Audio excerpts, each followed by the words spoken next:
Night Live because you got the badass. The only chance you have no chance. If you had a chance, you need to run lickety split. But you can't run because you're the badass. Well, Ric Flair, you know what? I'm not a normal-looking athlete myself. You know what I'm talking about? I've been in the gyms a lot. It's a privilege and an honor to walk out with Ole Anderson, Lex Luger, and the Army tomorrow night. I am not a happy camper. What is Bully Ray's motivation? You know I know he loves sugar. But I check my pocket. I don't have no donuts. I don't have no cheeseburger. I know you love sugar, but I ain't got none. To be the man, you gotta beat the man. And I'm saying, woo, right here in Nashville, Tennessee, pal. I'm the man. Look at a match for the total package like Luger and Super Brawl. Super Saturday? What is it? I don't know what it's called. What is it called? Super Brawl Saturday. Super Brawl Saturday? You don't lose faith in winners. And Ric Flair, day in and day out, every day of his life, just keep winning and winning and winning. Ric Flair! New York City, Ric Flair! You're gonna find out what hard is all about! I do exactly what I want to do. You say I'm insane. I say thank you very much. Make a good lucha. I hate God! Hit the deck! Yes! We love you, Scott Steiner! Today, woo, I've got the star and profile like never before. You guys talk about being students of the game. I am the game, JR.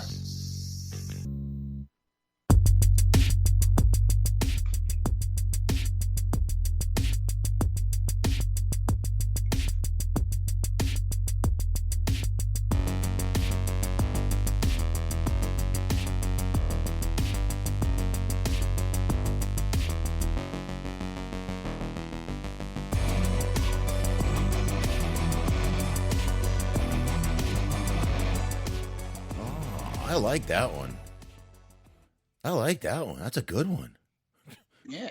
That's a good little royalty-free one.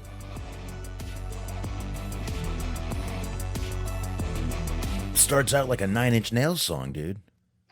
Yeah, I can picture myself actually listening to that on my free time. That starts out a little Nine Inch Nails. I like that. Everybody, what is going on? Welcome once again to Wrestling Outlet. I'm too old for that shit. Wrestling Outlet. Once again, thank you guys very much for showing up. Got good feedback on the name. Thank you, everybody who likes the new name. I actually do too. I know it might also sound like you're gonna plug into the old outlet, but hey, that's good right there. You can plug on into Wrestling Outlet. How's that? Insert yourself into us. Insert yourself, not with a fork, right, Smark? Well, I mean, if you wish, but they'll be in for a real shock. Yeah, my daughter keeps trying to put things. I told my wife she'll only do it once. I was never that kid. There's a lot of kids that do that or do attempt that, but I was never that kid. I was. I was that kid. I was the pyromaniac kid. I was that kid. It's funny you say that because I was going to say that too. Is they're synonymous with each other. The kids that stick things into outlets and the kids that like try to set things on fire. Of course, there's always a kid in like middle school or high school that will just do that trick with the lighter where they just run their palm over it a bunch of times. Oh yeah, that's easy. I almost set my whole house on fire a couple times. I set the corner of my room on fire pretty bad. One time, I don't know what, because I was like 5 or 6, so I have no idea what my intention was in this.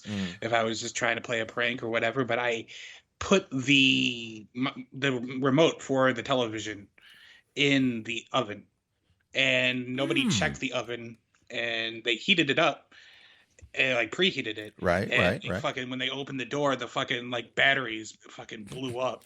Oh, and like it nobody was seriously hurt. Like it could have been a lot worse, but wow, the things we do as kids, man. The things we do as kids is fucking amazing. I'm telling you. Surprised some of us make it. Me, I'm surprised. I'm surprised I made it. But I always climbed onto shit. That was my problem. Was like I climbed onto the entertainment stand as a kid and it fell. Yeah. It, like landed on top of me, and surprisingly, it was like unscathed. And then I climbed onto a table, and I fell off the table, and I ended up having to get stitches there. Like they're still visible. Like there's a spot in my. It looks almost like a bald spot, but there's a spot in my hairline where you can see the stitches. Oh shit, dude! Damn. Yeah. Well, none of that here. We're just gonna relax. We're gonna talk some wrestling. We're not gonna burn anything. We're not gonna set anything on fire. We're not gonna stick anything in a electric socket. Fire. Yeah, fire. Right. Shut up, babies. Shut up.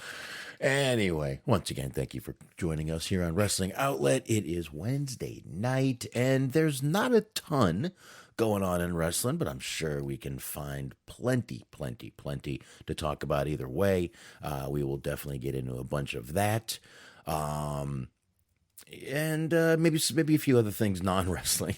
We'll see. I mean, we got things going on out there. We got Johnny Depp acting in court. Let's face it, the guy is acting. You know what? I'll talk more about that Wednesday. Or I'm sorry, not. It is Wednesday. I'll talk more about that Saturday night on the movie show. That'll do. Very good. But we'll get into a few other things as we go. I guess we can go ahead and just let me get. I didn't put any music in here that we can get some plugs done with. Give me a second here, Smark, and we'll go ahead and knock plugs out. Then we can get into the real stuff, the wrestling, sir. That's what we'll go ahead and do now that we've already talked about starting fires. And I've mentioned before, I started a whole forest fire once, me and my friends. You greatly misunderstood the message. Your goal was to prevent forest fires. I know. Well, we were shooting bottle rockets at each other, and I mean, as one does. You know, it happens. One blows up, and it was a dry day in North Carolina, and poof. We tried everything to put it out. Everything. We were stomping on it. Who's got to pee? No, it didn't work. I wouldn't attempt that. I'm not putting my dick near anything that's on fire. We attempted everything we could to get that fire out, dude, because it was spreading super fast. Like it's crazy how fast that fire was spreading. But it just like out of nowhere, it was just like whoosh, gone. Couldn't stop it. So anyway, to the music. We can go ahead and knock these plugs out real quick. That's right. That means I want you guys to be listening to the High Marks. It's the Cheese Man. It's the Mojo. It's the G Wiz. And it's Sunday night, 8:30 p.m. Eastern Time. That's when you should be checking them out on Mixler.com/Metal Mitt Network. That's right, Metal Mitt Network. Actually, it's Metal Mitt Podcast Network. Check them out right there. And once again, Sunday nights, 8:30 p.m. Eastern Time, the High Marks. Bobby Anthem, Bobby Blades, they are the Inhumans. They're on the Inhuman Experience. Check them out on all the usual podcast platforms, along with Eric, Doug, and Daniel over there on the Everything Unscripted Wrestling Podcast, EUP Network over there on Blog Talk Radio. Check them out there, and you can also check them out on all the usual podcast platforms too. And of course, Stephen Milan sharing the show. Check him out over there, reviewing movies, Letterboxd, boxd.com/Stephen Milan, 2 L's in Milan. And don't forget to check out Hollywood Hangout Saturday night. Be right back here, 9:30 p.m. Eastern Time, talking My Blue Heaven with Steve Martin, little Rick Moranis. Good movie. Yours? All you, man. All you. There we go. I was just making sure you were done. 8:30 Mondays on the Middle Mid Podcast Network. It is Cheese on Sports with Cheese Man, G Wiz, Luke Birch, Matt, and myself. I will not be on this coming Monday because the Bulls were eliminated by the Bucks, and I will not be taunted by the likes of Luke Birch. So you can look forward to me not being on the show this coming Monday. But every other Monday I will be there, and you should be there too, because we're just having a time. Yes, we are. And another place you want to go if you want to have a time, a real time, is the Mo Dirk City Machine Guns. Is not what they're called anymore, because it's Mo Dirk's Most Dastardly Show. Yes, it is. Yes, it is. Be sure to check them out wherever you get your Gosh Darn podcast. And one podcaster's name I never mess up is Planet Raconteur. It's the Planet Raconteur podcast with Bobby Anthem. We thank him for joining us tonight. Papa Dave Sincere, he was with us on Cheese on Sports Monday. And Yuck Nasty, he never comes to any of our things. We love him anyway, so be sure to check out all 16 episodes of Season 1. And be sure to subscribe for Season 2 because a new episode dropped last week. So they are rolling down the pike. Oh, yeah. I'm not sure which song came on next, but I'm expecting a copyright hit from it. Okay. Thank you. Good job, Smart. And I told you, and this is going to be a real quick thing, but I told you that I had sort of a weird brag to make, and I had a interaction with somebody on Twitter that was rather unexpected. We're going to get into that real quick. So I was doing Cheese on Sports Monday night, and I had saw that a mystery, because it was on as Raw was on, and I had saw that a mystery wrestler put out the following tweet. All the homeless people in Knoxville, Kane is busy being on TV. Go set up your tents in front of his lawn while you can. Hashtag WWE Raw. Now, this is rather unexpected to see somebody going in at Kane for no apparent reason, seemingly. So I typed in, wow, blank is going in, and then I see about an hour later that this person liked my tweet, this person being Buff Bagwell. Buff Bagwell has liked my tweet. And yes, that is the weirdest brag ever. And yes, I did feel like that was worth wasting the time of everybody listening to this show to brag about. Buff Bagwell has liked my tweet, and he has not liked any of your tweets, so suck it. There you go. Yeah, I don't recommend camping out on anyone's lawn, by the way. Especially not in Tennessee. No, not the best of ideas. Which, yeah, it was a little bit political adjacent, and I know we don't tend to talk politics there, but it was just it was rather unexpected to log on to Twitter because I was looking for something for the show, and to see Buff Bagwell going in on Kane. That was just interesting. And regardless of him being, Democrat, Republican, whatever, it's still just a funny thing to wrap your head around that, like, the mayor is on Monday Night Raw. Like, regardless of whatever, political party you're affiliated with, the mayor being on professional wrestling is just fucking odd. And Sacha Baron Corbin is saying, according to Conan and Disco, Buff hired someone to run his Twitter.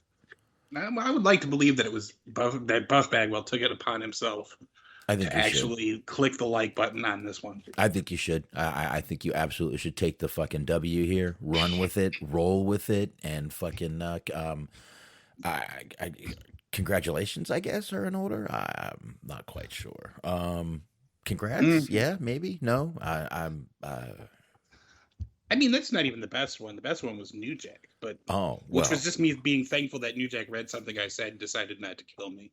That's what the actual victory lap's about. But anyways, yes, that did happen. Well, that's very good. I like that. I do. That's cool. That is pretty cool. When But anyway, I don't know, man. I don't know. Maybe it's not him, but who knows, Smark? Like I said, take the win, take the roll with it, man. Take that fucking W. I like it. I like it. And apparently Jinder Mahal's character on a show called Big Sky was killed off. He overdosed on fentanyl. Man. So R.I.P. Jinder Mahal's television character. For whatever reason, that just reminds me of like when they used to have those weird like one-off appearances on USA shows for like WWF at the time wrestlers, where it would be like, stay tuned for an all-new episode of Nash Bridges with Shawn Michaels. Yeah. I do remember. Now I do. Those were fun. And speaking of Buff Bagwell, I believe was on. Weren't there a bunch of them were on Baywatch? Yeah, they had a full-on episode. It was like Vader and Hogan. Yeah. I think Vader wasn't with the company anymore, which made that notable. And It was a lot of WCW people. Yeah, definitely. It was good stuff, man. Good TV back then. Now, nah. I keep saying I'm going to do newer movies, and then I look at the newer movies, and I'm like, let's go back to the 90s. When I'm doing the Hollywood Hangout, I just can't. I just have a hard time doing the newer movies, man. Yeah, it is what it is. I watch horror, so I kind of go back and forth in between like 80s, 90s, and current stuff. Yeah, I just see some of the current stuff, and I'm like, all right, let's go back to when movies were good. You know, the early days. But anyway, again, congratulations, Mark. Very, very, very happy for you. I think I found the Daily Motion link to the WCW episode of Baywatch. I'll post it in the Mixler chat for people to enjoy when they're done. Or just mute it and watch it visually while we talk. Daily Motion is still here? They're still You around? better believe Daily Motion's still here. They're still a thing? Are you really? Yeah, where else are you going to go to watch like pirated episodes of television programs? Streaming anyway, that you don't have to download or torrent. I have ways. Yeah, I'm sure. But I found it. I'm bookmarking this. I'm watching this shit later. Shit, he's bookmarking, folks. It's serious. Hulk Hogan, Macho Man. Oh, this is wonderful. I watched Baywatch as a kid, but I never watched it like as I was able to be an adult and comprehend things. So I'm curious to see if it's like super cheesy or not. I was old enough to just watch it for the boobs bouncing. That's all anybody ever really watched it for. Even as a kid, I can appreciate. There big you old go. jiggly titties. Feeling all uncomfortable in front of the fam. Girls running. I'll be ready. Ready. That was the worst when you were younger and sex scenes would come on and your parents are watching the same movie and you're just like, I have to go get a drink of something.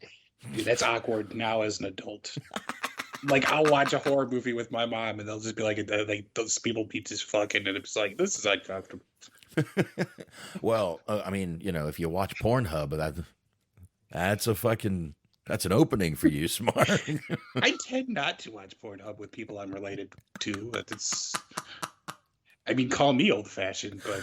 No, I mean, just watching it otherwise. I mean, everything on there is fucking incest fucking porn. It's ridiculous now, but... Yeah, that's weird. Like, the uptick that became, like, really popular, and I don't even remember when, but it just all of a sudden surged. It did, man. And I gotta ask, Mark, afraid to take a little heat for your team losing over there? Yeah, I see Dirk in the chat room here talking about the Bulls lost. Taking a little heat, afraid to go on there, huh? And to that I say, Dirk, just be glad that I don't have the power to ban people from the chat room. No one is banned from the chat room. At one point, what's his name was? June. There we go. We hit that together. June is no longer banned. I don't think anyone is banned from the chat that I know of. I could look. Let me see here. I don't think anyone is, though. I don't know if I can look from here. I can't look from here. But I'm pretty sure no one has banned him in this chat. But yeah, June at one point was banned. And it wasn't me. It wasn't me that banned him, I'll put it that way. I never had a problem with the guy. He's weird. Yes, definitely. But I would say that to his face, and he knows that. Oh, yeah. I mean, I've done it on this show, but I got no problems with the guy. If he wants to come on back in, he's welcome. Under whatever crazy name he's under now. He shows up sometimes during the high marks or Cheese on Sports every so often, but yeah. I think he was in there for a Puff Pass once. I think he was. I think he might have been. So anyway, always welcome back. But all right. I'm not even sure where to go with that now. Let's see. Smart. You know, I guess since we're talking about creepy people and creepy things, let me knock this out. Honestly, I've only got a couple of little things here tonight, guys. Smark actually has thank God Smark has a decent amount of stuff that he's going to get into and we're going to get into. But luckily, he bailed me out once again when it comes to material. I hear a Harley. You hear a Harley? I hear a Harley. But anyways, we're talking about all these crazy things, and it's crazy that we have to bring this up again. Fans, not only should you not show up at your favorite wrestler's home, you should also not send things directly to their home. Also, they tend to find that creepy because, I don't know, you know where they live. Yeah. They know you know where they live. Deonna Purrazzo had to literally get on and tell someone, here is your monthly reminder. Sending things to my personal address is not okay and is a complete invasion of privacy. There are proper channels to purchasing an autograph or an address to send these items to that I've shared numerous times. This goes directly in the trash. She actually posted a picture of whatever the note was on it. It looked like they were looking for an autograph. They put a addressed stamped envelope in there. Someone's been listening to too many commercials on television, but pretty fucking ridiculous, man. Why suddenly is this rash of creepy people going to wrestlers' houses, tackling wrestlers, sending stuff to wrestlers' homes? It's a crazy time right now, dude. But she did put the address you can. So if you do want to know that, you can go right to her Twitter and get the address to send stuff to.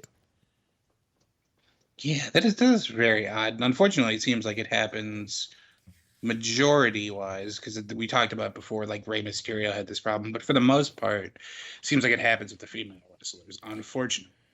But I mean, it is what it is. People are creepy sometimes. Well, I mean, you got the guy that's all over Alexa Bliss, number one. You've got, obviously the guy that, for lack of any better term, terrorized Mandy Rose and Sonya Deville. I can't think of a better word. The guy terrorized them. That's exactly what I would call it.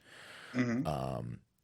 You got fans tackling Seth Rollins just to take it off of all the females. You got people sending stuff to Keith Lee and Mia Yim's house, or not even sending stuff, showing up at the door. I would not show up to Keith Lee's door, number one. No, I could very much picture that being like a real life version of Fresh Prince of Bel-Air, where you just see a motherfucker getting hurled out of a house like Jazz. Poor Jazz. Yeah, I think it's 2022 and we're still having to tell people not to be fucking creepy. This is supposed to, I just don't get it. I just don't fucking get it. We're supposed to be changing different times. Man, I ain't liking where these times are going right now. I'm telling you, I'm not. I'm really not. No, it's very weird. I think the only real, benefit of potentially showing up to Keith Lee's house and getting my ass whooped by Keith Lee would just be to see if he spends his day-to-day life wearing a monocle, because he seems like the kind of guy that I've listened to a couple of interviews with him now, and before when he said that Vince said that he talks like he's too smart for his own good. Mm-hmm. I was like, that is a fucking weird thing to say, and there's potential certain other undertones that might have come from that. But then when I listen to him actually talk, I'm like, no, this guy talks like how if an alien invented a robot. He has a very peculiar way of speaking that no other human being does. And I'm fascinated by it though. Imagine being that fan going to Keith Lee's door. And who might you be, my fellow human? Civilian, you have greatly encroached upon my privacy. I must now beat the living daylights out of you. I have reserved this afternoon to try on top hats, and you have disturbed me. I say, old chap, what are you doing here? I'm fixing a collection of cuckoo clocks. Actually, I've never done this before, but I did not realize how fun talking like Keith Lee is. Having a bit of wine with my friend Kevin Nash. Mm-hmm. Kevin Nash is into wine. Fancy, expensive wine. Never been a wine That is guy. true. Not a wine guy. Not a wine guy at all. I mean, I've drank some wine. He showed up in GCW one time to promote the fact that he has his own line of weed. Nash? Yes. Jesus. Yes, he does. Nash does. Tyson does. Tyson's beating the shit out of people on planes. He must have been jonesing for some weed. He did. That was wild.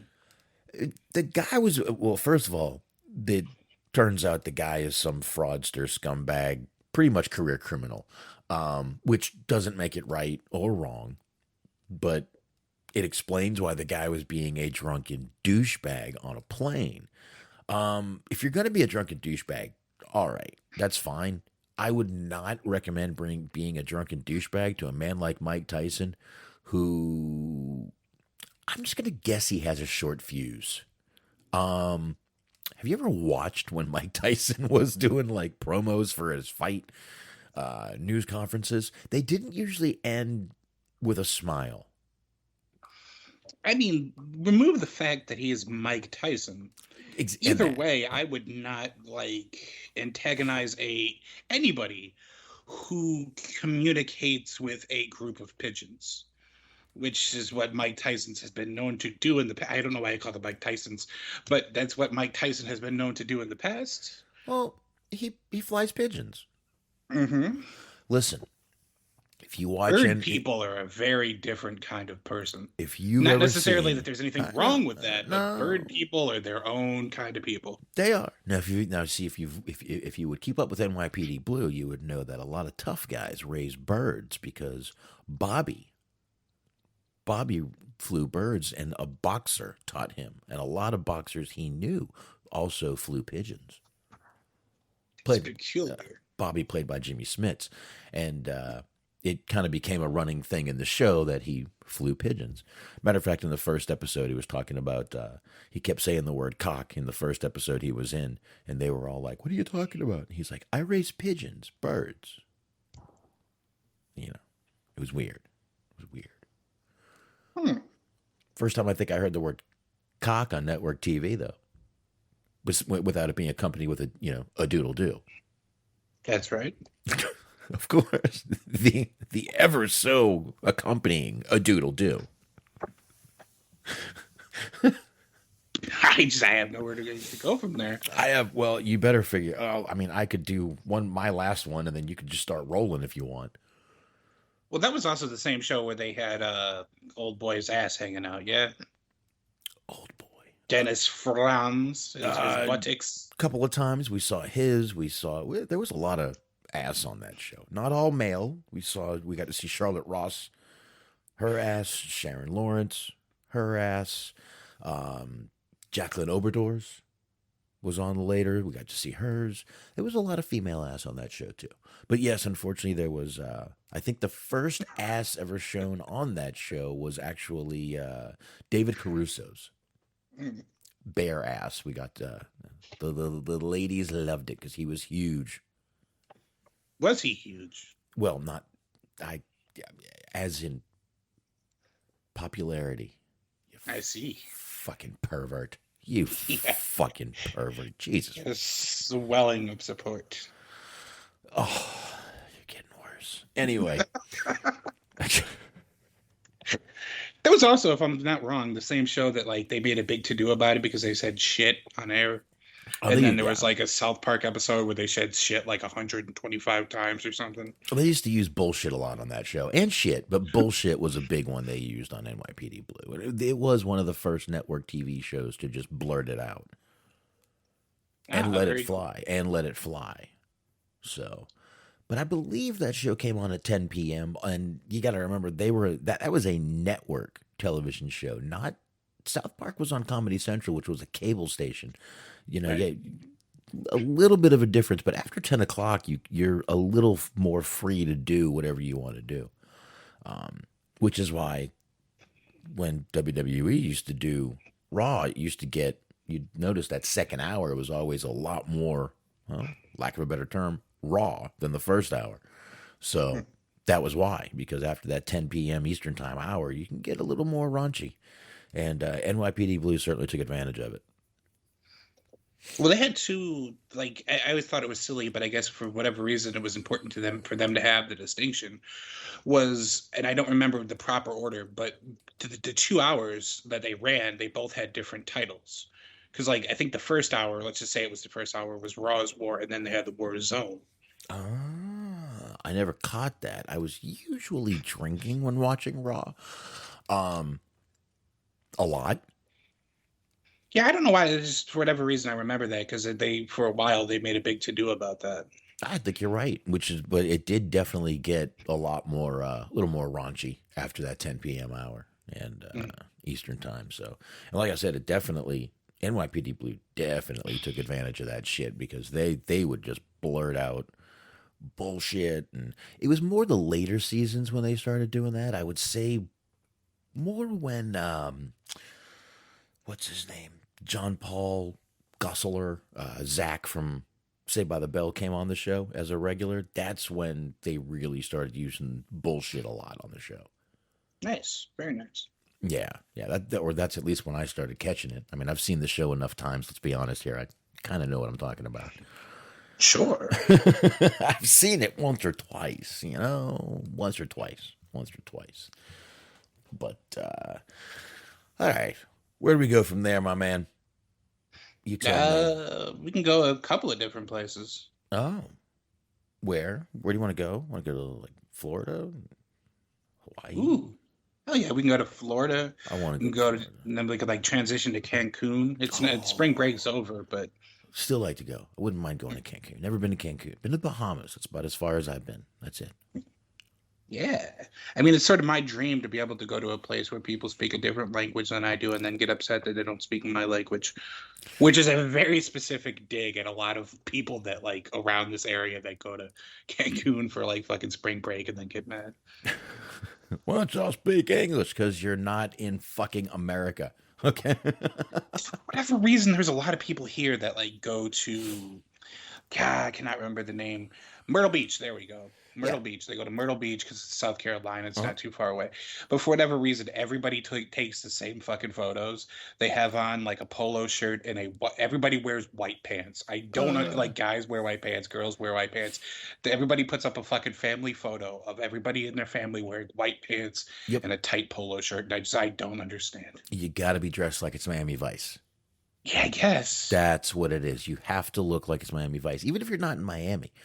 But trust me, people in Miami still dress like Miami Vice. Yeah, absolutely. So, anyway, where did you want to go after that, Smark? We have, you've got a lot more, dude. So. Yeah, I think I'll get into a story which will lead into a question that I had for you. And then you can hit one of yours, and then I guess it'll be my attempt at being literate for about an hour or so. Yeah, there you go. I like it. I like it. So there's been a bit of drama amongst the female wrestling community, which is just the fans of female wrestling more so than anything. So it's a bunch of people that look like me and that spend a lot of money on Amazon wish list and OnlyFans accounts, and just it's all people that you want to hang out with is my point. But anyways, F4W Online, Becky Lynch takes shot at AEW's women's division. They're not represented like we are. Lynch took a shot at the AEW's women's division and the way women in AEW are represented. And then they repeat that a couple of times. Anyways, during at least a partially in character media appearance, take that, underline that, I guess, Becky Lynch took a shot at the AEW women's division and the way women in AEW are represented. Lynch appeared on the Drew Garbo show. You have to pronounce it like that, too. You have to take a weird long pause at Garbo. Anyways, on Monday to promote WWE's house show in Lakeland, Florida. Ever been there? Yeah, I have. Yeah.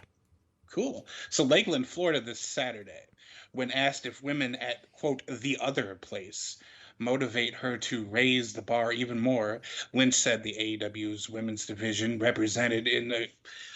She said that AEW's women's division isn't represented in the way that women in WWE are, and they don't get as much time as women in WWE.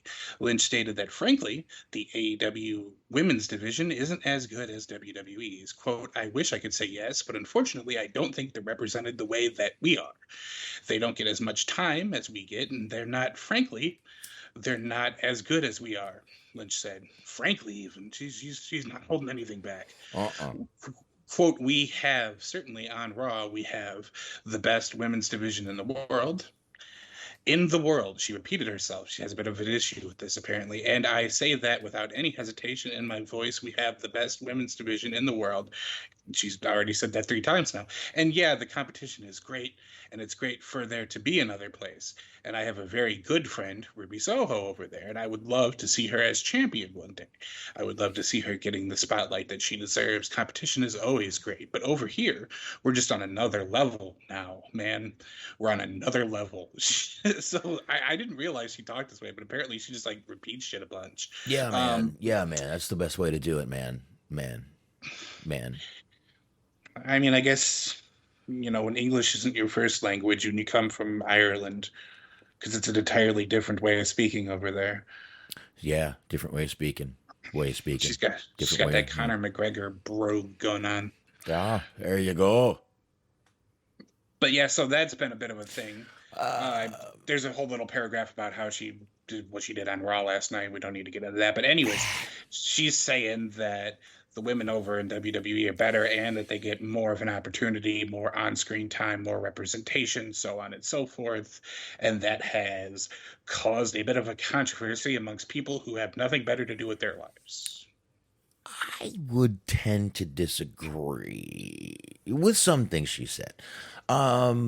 As far as being represented, I think the companies represent their women different. I really do. WWE represents their women in a different way, and AEW is kind of just letting their women go out there and beat the shit out of each other and bleed. WWE doesn't want that. They do represent their women in a different manner than AEW does. I agree with her there. I don't think the WWE women's division is the best. At one time, I thought NXT had the actual best women's division, but I'll tell you the truth. I think AEW's women's division is better. I think and that was not said, 2 years ago? Most definitely 2 years ago. Me and you complained about their women's division 2 years ago, Smark. Mm-hmm. I mean, really complained about it because it was awful. It was awful. It was Britt Baker and who else? And Britt Baker was this horrible, forced baby face, which was the worst. But I would say, Dirk is saying, just give me some Nikita Lyons. I'm with you, brother. I'm with you.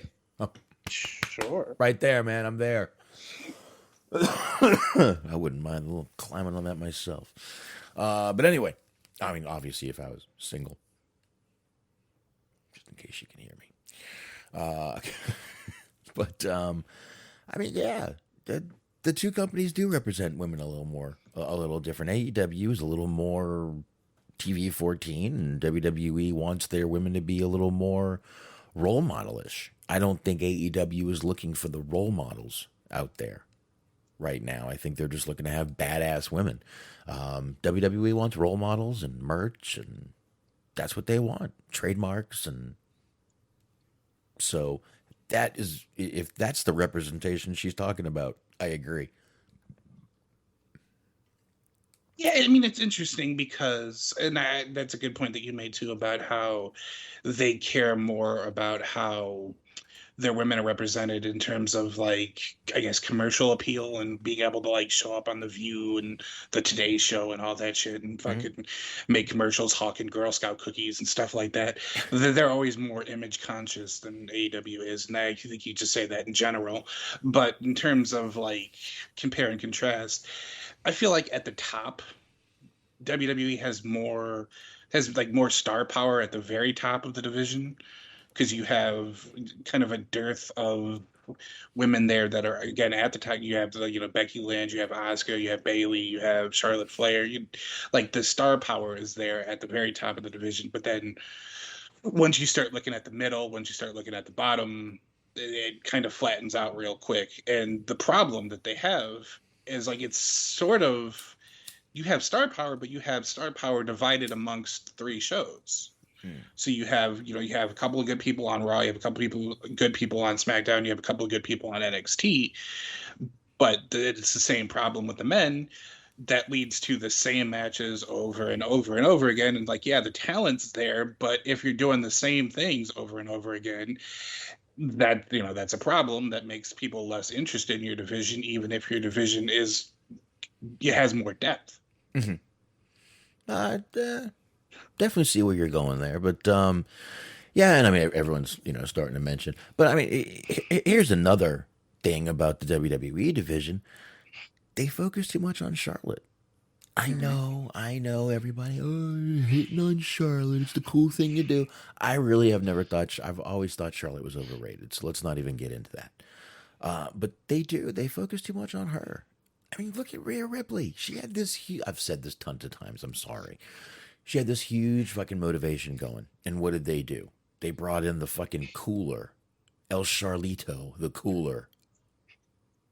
And went in there and cooled off all the heat she had for her momentum going. And that's not the first time she's done it to Rhea. Charlotte is her cooler. It's Rhea's. Well, it is. That's her cooler. I mean, that's the problem too, is they're going to end up having to reach a very interesting sort of fork in the road, because they're very specifically looking for younger talent. And like, once you hit a certain age, you become like kind of worthless to them.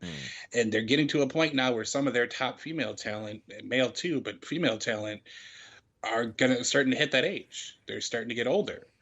And they're not doing a lot to build, the future female talent. Whereas you look at like AEW, they put a lot of stock in Jade Cargill. They're doing a lot to push her.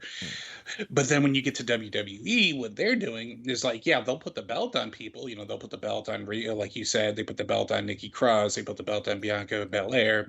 But they do that so that they can lose to Charlotte or they can lose to Becky. Like, they just put them in there so that they can feed them to the 2 or 3 people that they actually care to use. So it just becomes a never-ending cycle. It's like how back in the day they would build up like new heels just so Hogan could beat them. Oh well, of course they would.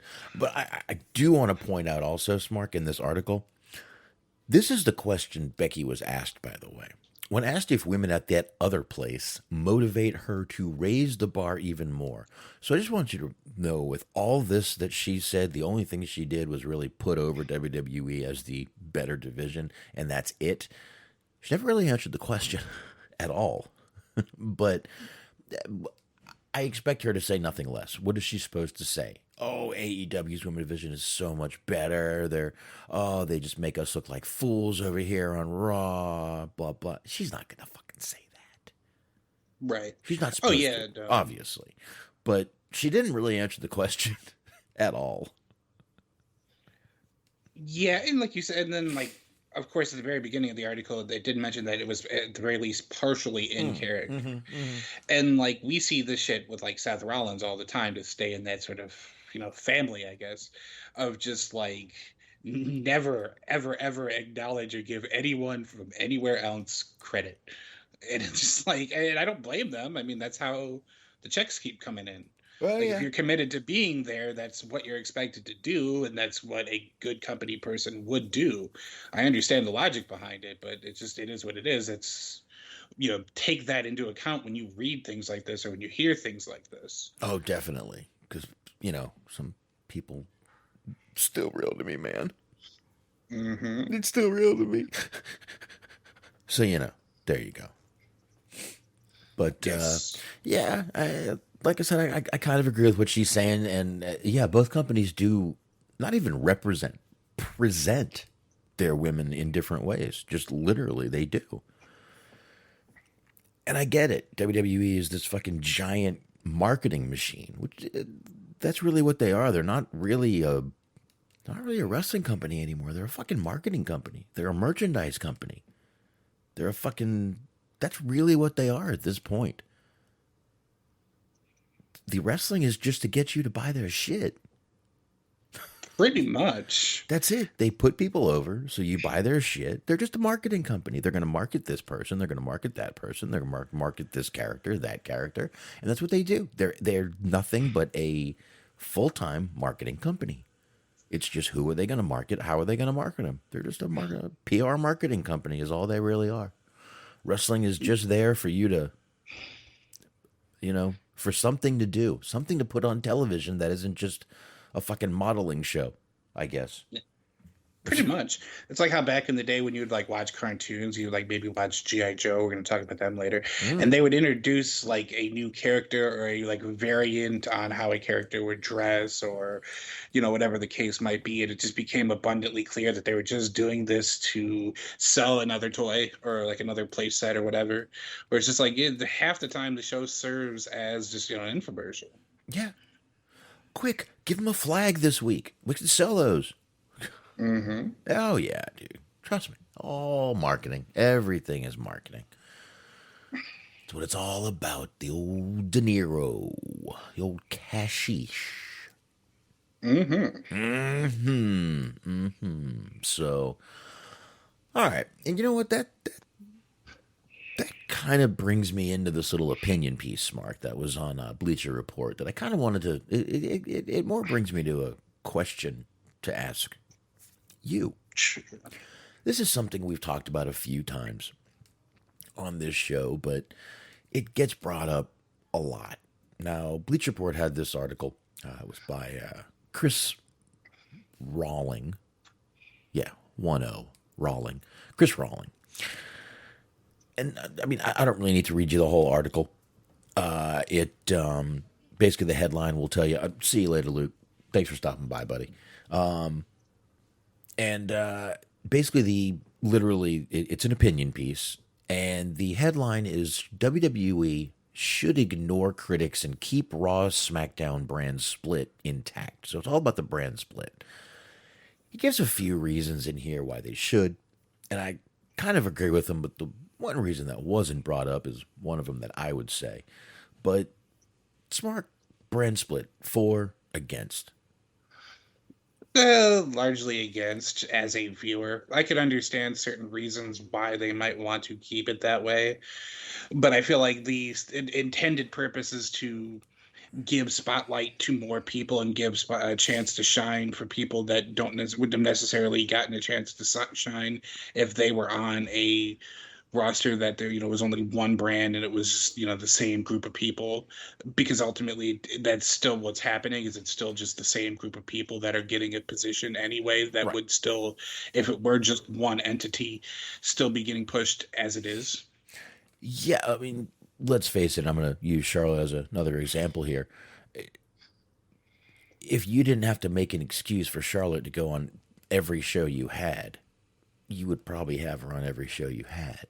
And eventually we're going to get sick of Charlotte. Right. And they're going to do that with a lot of people. You would have Roman on every show, which, yeah, Roman's great. But if you had him on every fucking show, you're going to get sick of fucking Roman. That's what I think would end up happening with, and it's pretty much what you were saying and alluding to anyway. But I definitely think that would be one of the worst things that would happen on the show. And yeah, I think a lot of people, I think the releases would be going crazy if they didn't have this brand split. I really, really do. I think we'd be seeing more releases. I got to tell you, it's over a week after WrestleMania, and we haven't seen a release yet. I'm a little shocked. Mm-hmm. But we'll see. But I really think that this... look, even if you don't like the brand split, you at least need to say, all right, it's got to be there because of basically the main reason is what both of us were just saying. They will focus on one person. Roman Reigns will be just the WWE product. He won't be a Raw product. He won't be a SmackDown product. He'll just be the WWE product, and that's about all it will be. It will be. Charlotte will be the same thing. Becky Lynch, you might even get the same thing. You're going to get sick of these people on the same show. And no one will be more sick of them than the people who aren't getting fucking time that used to get time on a Raw. on a SmackDown. And now, because you want to spotlight this one, that one, and this one, I mean, there's a lot of people that could fall to the, just off to the wayside after that. A Finn Balor could fall off to the fucking wayside if they didn't really have anything for him at the time. If you don't have anything for him on 2 shows now, what's the point of keeping people like that? And I'm just using Finn Balor. I'm not saying he's in danger of getting fired or anything. I'm just... Well, I mean, not in danger of getting fired, but there's been a little bit of talk about maybe him not being terribly interested in staying there. Because he put up a photo, I guess. I don't know if that's part of what's generating the buzz or not, but he put up a photo of all the little different belts and accolades that he's captured within his time in the WWE, and then that was all against a big logo that said Bullet Club.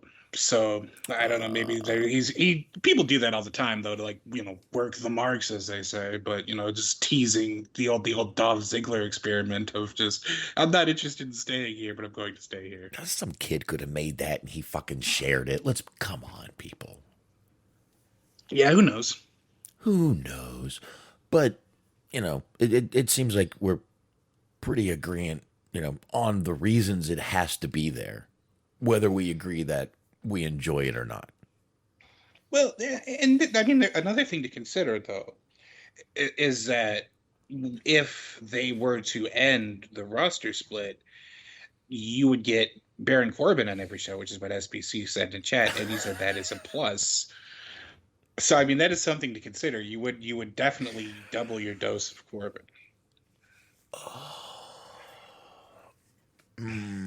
Trying to wrap my head around. Well, luckily we're not watching WWE right now.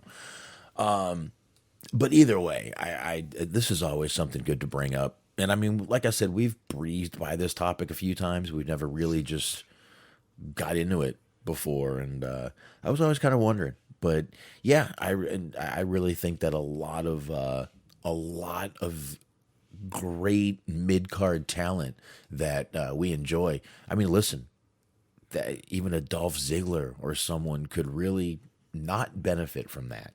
It would not benefit a Dolph Ziggler. I don't think it would benefit a lot of like I said, a lot of their mid-card talent would, I think, be in danger of just being let go because they're just not going to focus on them. If they have, that's true. If they have everyone else and the usual people they focus on, dude, look what happened when Cena was all over every fucking show. Remember when Charlotte was on every show for like 3 weeks, and we were like, it was already, people were like, get her off television. Even her fans were like, all right, I've had enough. So yeah, I remember that. That's just what probably would happen. We'd just get sick of fucking people, which we get sick of people now. They're not even on, they're not even on all the time.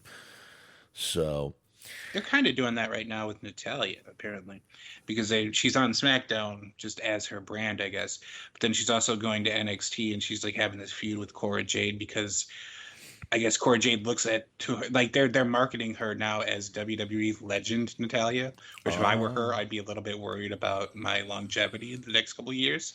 But basically the whole idea is that Cora Jade looked up to her, so on and so forth, and then Natalya came to visit, and she blindsided her and beat her up, and she's saying that you don't deserve to invoke my name and this, that, and the third. So they have her on SmackDown and NXT too, is my point. All right. Well, I mean, it's Natalya, and I don't mind them showing up on NXT as much because that's a little different than being on both. I mean, I guess technically they have 2 flagship shows, which would be Raw and SmackDown, right? So yeah, NXT's a different breed. It's developmental. She's helping people develop. We've all seen. I will say of all of those shows, if I were to watch a WWE show again, I'd watch NXT because it seems like they are just throwing any fucking thing against the wall and seeing if it sticks. Yeah, I see that. Makes for entertaining television because you either get something that's like, oh, hey, that's pretty cool, or oh, this really fucking sucks. But either way, I feel like you get one or the other every week, and that seems like that's way more entertaining. Yeah, they put the tag belts on those guys pretty deadly. Who literally, I looked at him and I'm like, is that the band Nelson? My God. What was that song they did? What was that slow song? More Than Words? More Than Words. That was wow. it. You have no idea how deep I reached to pull that one out. That was beautiful. That was a fucking half-court shot. That was fucking beautiful, Smark. I'm fucking cheering for that one, buddy. That was awesome, man. You did dig deep for that one, man. I could hear the song. I couldn't get the name of the lyrics, Nope, that's Extreme. I was wrong. All right, well. That's Extreme. Uh-oh. Nelson. Not Ricky Nelson. That's a different guy.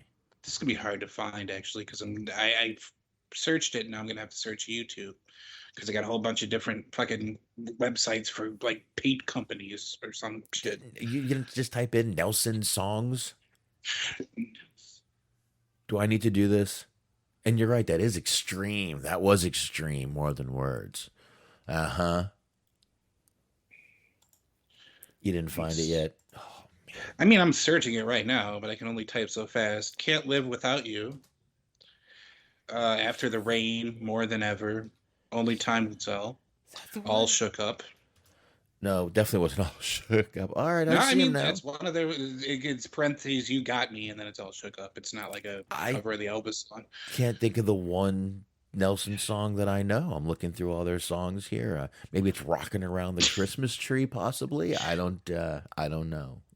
26K subscribers, which makes me laugh because that seems like an astoundingly low number.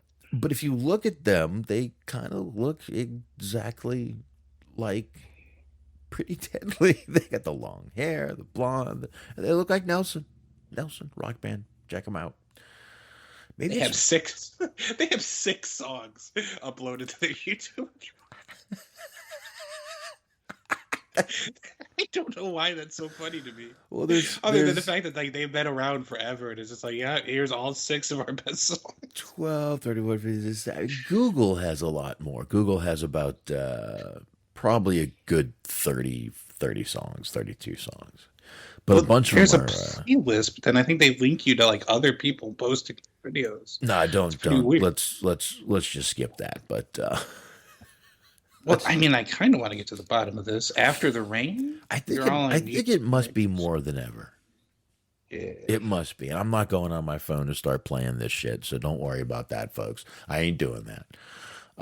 But who knows? I'm not going to do that to you. I'm not going to do that to you. But yeah, I mean, NXT is not looking bad at all. I know I do listen to, again, I may not watch, but I do listen to a bunch of reviews and stuff. I need something to do on my 50-minute ride to work, so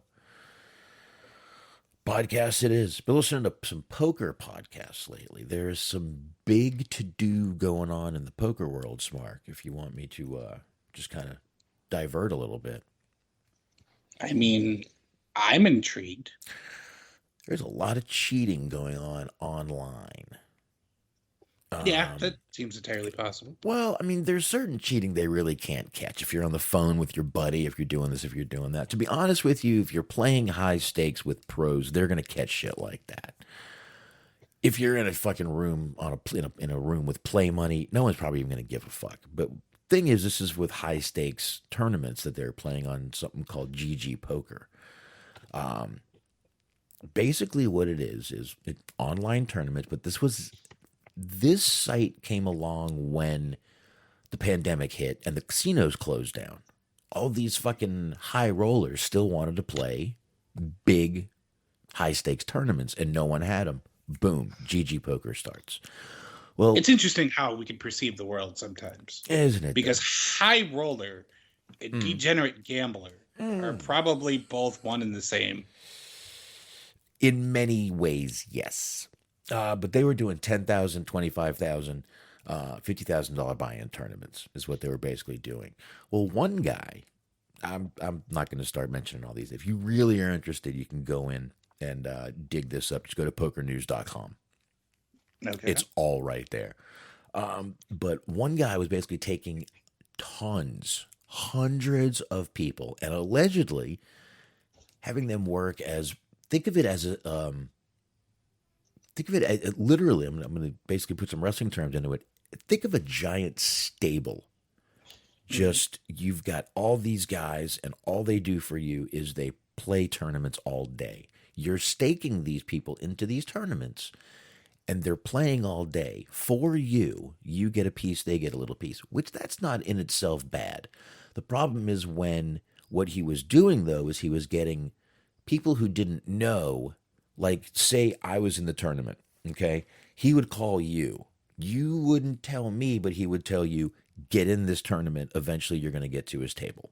Okay, go. Boom. You get in the tournament, and then he starts telling you how to play it. You got to fold to him, make him win the tournament. So he was doing that, but he was getting 15, 20, 60 people to get in the tournament, so they would do that, and they were literally almost fixing the tournaments that way, without them all knowing, which was odd. But the guy was also like literally doing other things, ghosting is another thing that people always talk about. Someone literally over your shoulder telling you how to play, a coach over your shoulder telling you how to play a tournament. You're really not supposed to do that. And RTA, real-time assistance, which basically is a software either on your phone or on your computer, as you're playing hands, it'll tell you the odds of calling, the odds of this happening, the odds. And poker is mostly math. So most of the time, that's going to be the right call to do, is what the computer says to do. If they catch you doing that, you're banned for life. Suppose there's a ton of this shit going on right now in the poker world, more than ever right now. And it's not that people are cheating. It's the fact that it's been brought to light on Twitter, of course. Where else would it be brought to light? But on Twitter. And it's just a big fucking scandal in the old poker world. So I still follow poker. I love playing the game. I love the game. I think it's incredible. So pretty cool shit though going on, man. Yeah. And I've resisted the urge to say this for about 15 minutes now, but poker, I hardly knew it. I have not been talking for 15 minutes. Have I really? No, it's probably only been about 10, but we've just been talking about poker in general for about 10 to 15 now. That kind of reminds me of, you were talking about like the real-time assistants, these the computers and whatnot. It reminds me of like, there's been many of like job applications that I put out online, and most of them are like, have some sort of a role that involves dealing with money. So usually the applications will have some sort of math problem, or a couple of them per application. Yeah. And it's like, it's always a word problem. It's like, well, if so-and-so does this, so-and-so does that, then how many of these are left over? And what's great about that is you can always just copy and paste those, and then you hit it into the search bar, and just like immediately it'll come right up, tell you what the right answer is. And it's like, you know, everyone else is doing that shit too. Yeah. It's so like why do you even include those questions? It's like when someone puts a fucking riddle on Facebook. Everyone does the same thing. Copy, paste. Oh, there's the answer. Oh, look how smart I am. I usually just read like halfway through and then just scroll on to something else. Yeah. Yeah. Because like, only my smart friends will get this. So what is it? I'm like, nope, I'm already not interested. Yeah, I get all those. And like I said, half the riddles you get on Facebook, you just pop them in the old fucking search bar in the old Google, and they pop right up. Even, or if you use DuckDuckGo, that's fine too. It is, because that's what I use. Oh, like your privacy, do you? That's right. That's why I also, all of my searches I conduct while wearing a hoodie and sunglasses. You playing poker too? Got to keep my anonymity up. There you go. That's what they do in poker. They wear hoodies and sunglasses, and it's changed from when I first started playing and watching. It's changed a lot. I will say this. I am all for sports where like I could theoretically compete in them and or like viably defeat one of their athletes in a combat scenario. That's why I like poker. That's why I like professional gaming. Chess. Horse racing. I could definitely beat a jockey. Oh, yeah. You kick one of those fuckers and they're going to go out flying. Oh, like in a fight. Okay. Oh, yeah. They're malnourished. They're small. They're small, but they're wiry. Well, yeah, that is a problem. They're tough as fuck. I'll tell you the truth. They're tough as fuck, those guys, man. They do a lot. They do a lot. those little jockeys. But poker's on. I mean, do you play at all? No, I don't even know how to play poker, honestly. What? How do you not know how to play fucking poker? No, I've had friends attempt numerous times to teach me how to play poker because usually there was drinking involved, and one of us decided we wanted to drink and play poker. And every time, I never really wanted to learn how. You could literally watch the World Poker Tour, WPT. Actually, if you did, you would like Mike Sexton. He's kind of like... I like him already, based on the name. He's basically the Jim Ross of poker. Oh, that's awesome. He's got a little Southern accent, got a little... He almost sounds just like Jim Ross, to be honest with you. God is my witness. He bent those cards in half. He's got some great one-liners. He's literally kind of like JR and Lawler together, because he's got these hot one-liners every now and then. But he's a good old country boy. He's a good guy. Mike Sexton's a good guy. It's funny. It's funny though how much I'm like, he's fucking Jim Ross of poker. Honestly, my thing about like poker is not even poker specifically, but I'm just growing up in a different age. I just have very little like interest in card games or board games. Like, I know that sounds like kind of like a spoiled thing to say, but it's just, I grew up playing video games and I just kind of became conditioned to play video games, like only want to play video games with other people. Like, just, I never really got too into, like I said, board games or card games. So my parents would always have people over, and that's what always, cards would always be played. They would play gin rummy. But poker was something I picked up and always liked to play. And then it got so big, like huge for a while there. I mean, it was like everybody was playing poker. Casinos were going up everywhere. And it was getting pretty good. But the problem was it got too big. And it's crazy now to even try to play anywhere. I'm sure. It's they all think they're fucking. I mean, you go to a little casino now, and these guys are all sitting there with their fucking sunglasses on, and you're like, dude, there's no fucking cameras here except the ones that are watching you. Be an asshole. Take your fucking sunglasses off and play the goddamn game. That's always great when, like, because like it's kind of similar to that when it comes to like gaming in a lot of instances where like you have people that actually do it professionally and they make money and they like support themselves and whatever, but then you just have like ordinary ass people who think that they're that good but they're not, and they just come off as total douchebags and they're fun to mock and ridicule. Yeah, that's poker, but the problem is those douchebags end up getting lucky a lot. True. That's the problem with poker. And you never target anyone in poker because you forget about everyone else at the table that's coming after you. So, strange game, but it's a good game and it's a fun game. Like they say on the television, it takes a minute to learn and a lifetime to master. There you go.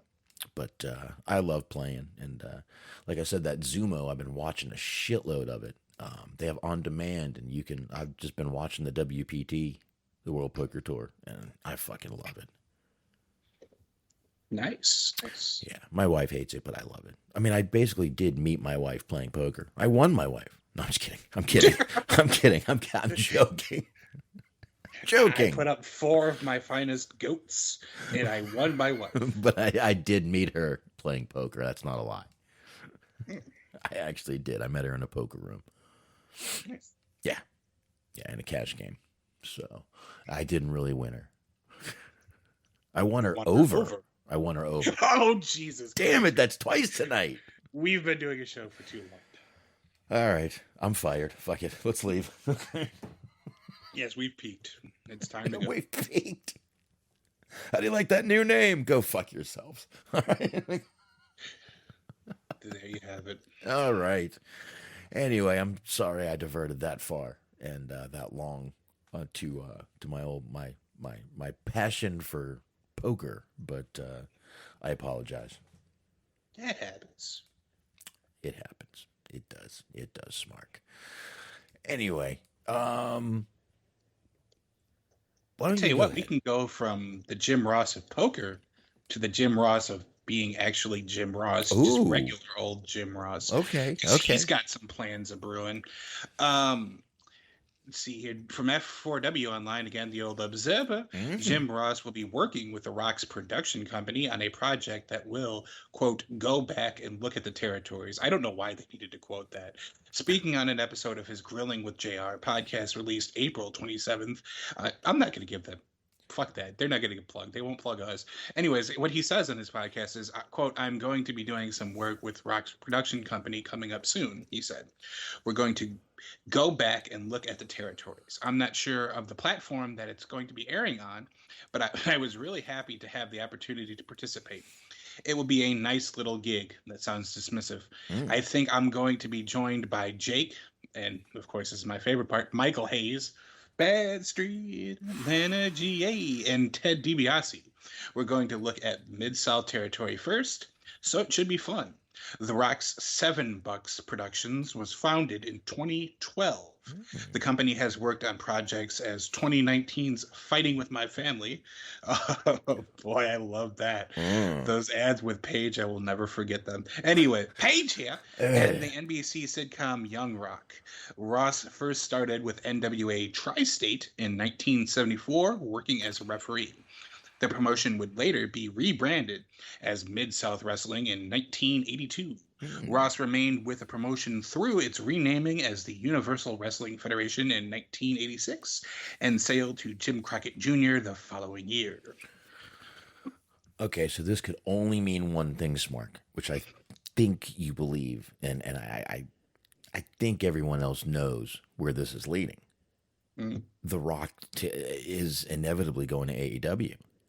Yeah, $7 Productions. I mean, Bucks is right in the title there. Exactly. 7 is, I believe, what they tried to bring in when they tried to bring Dustin into the Dark Order.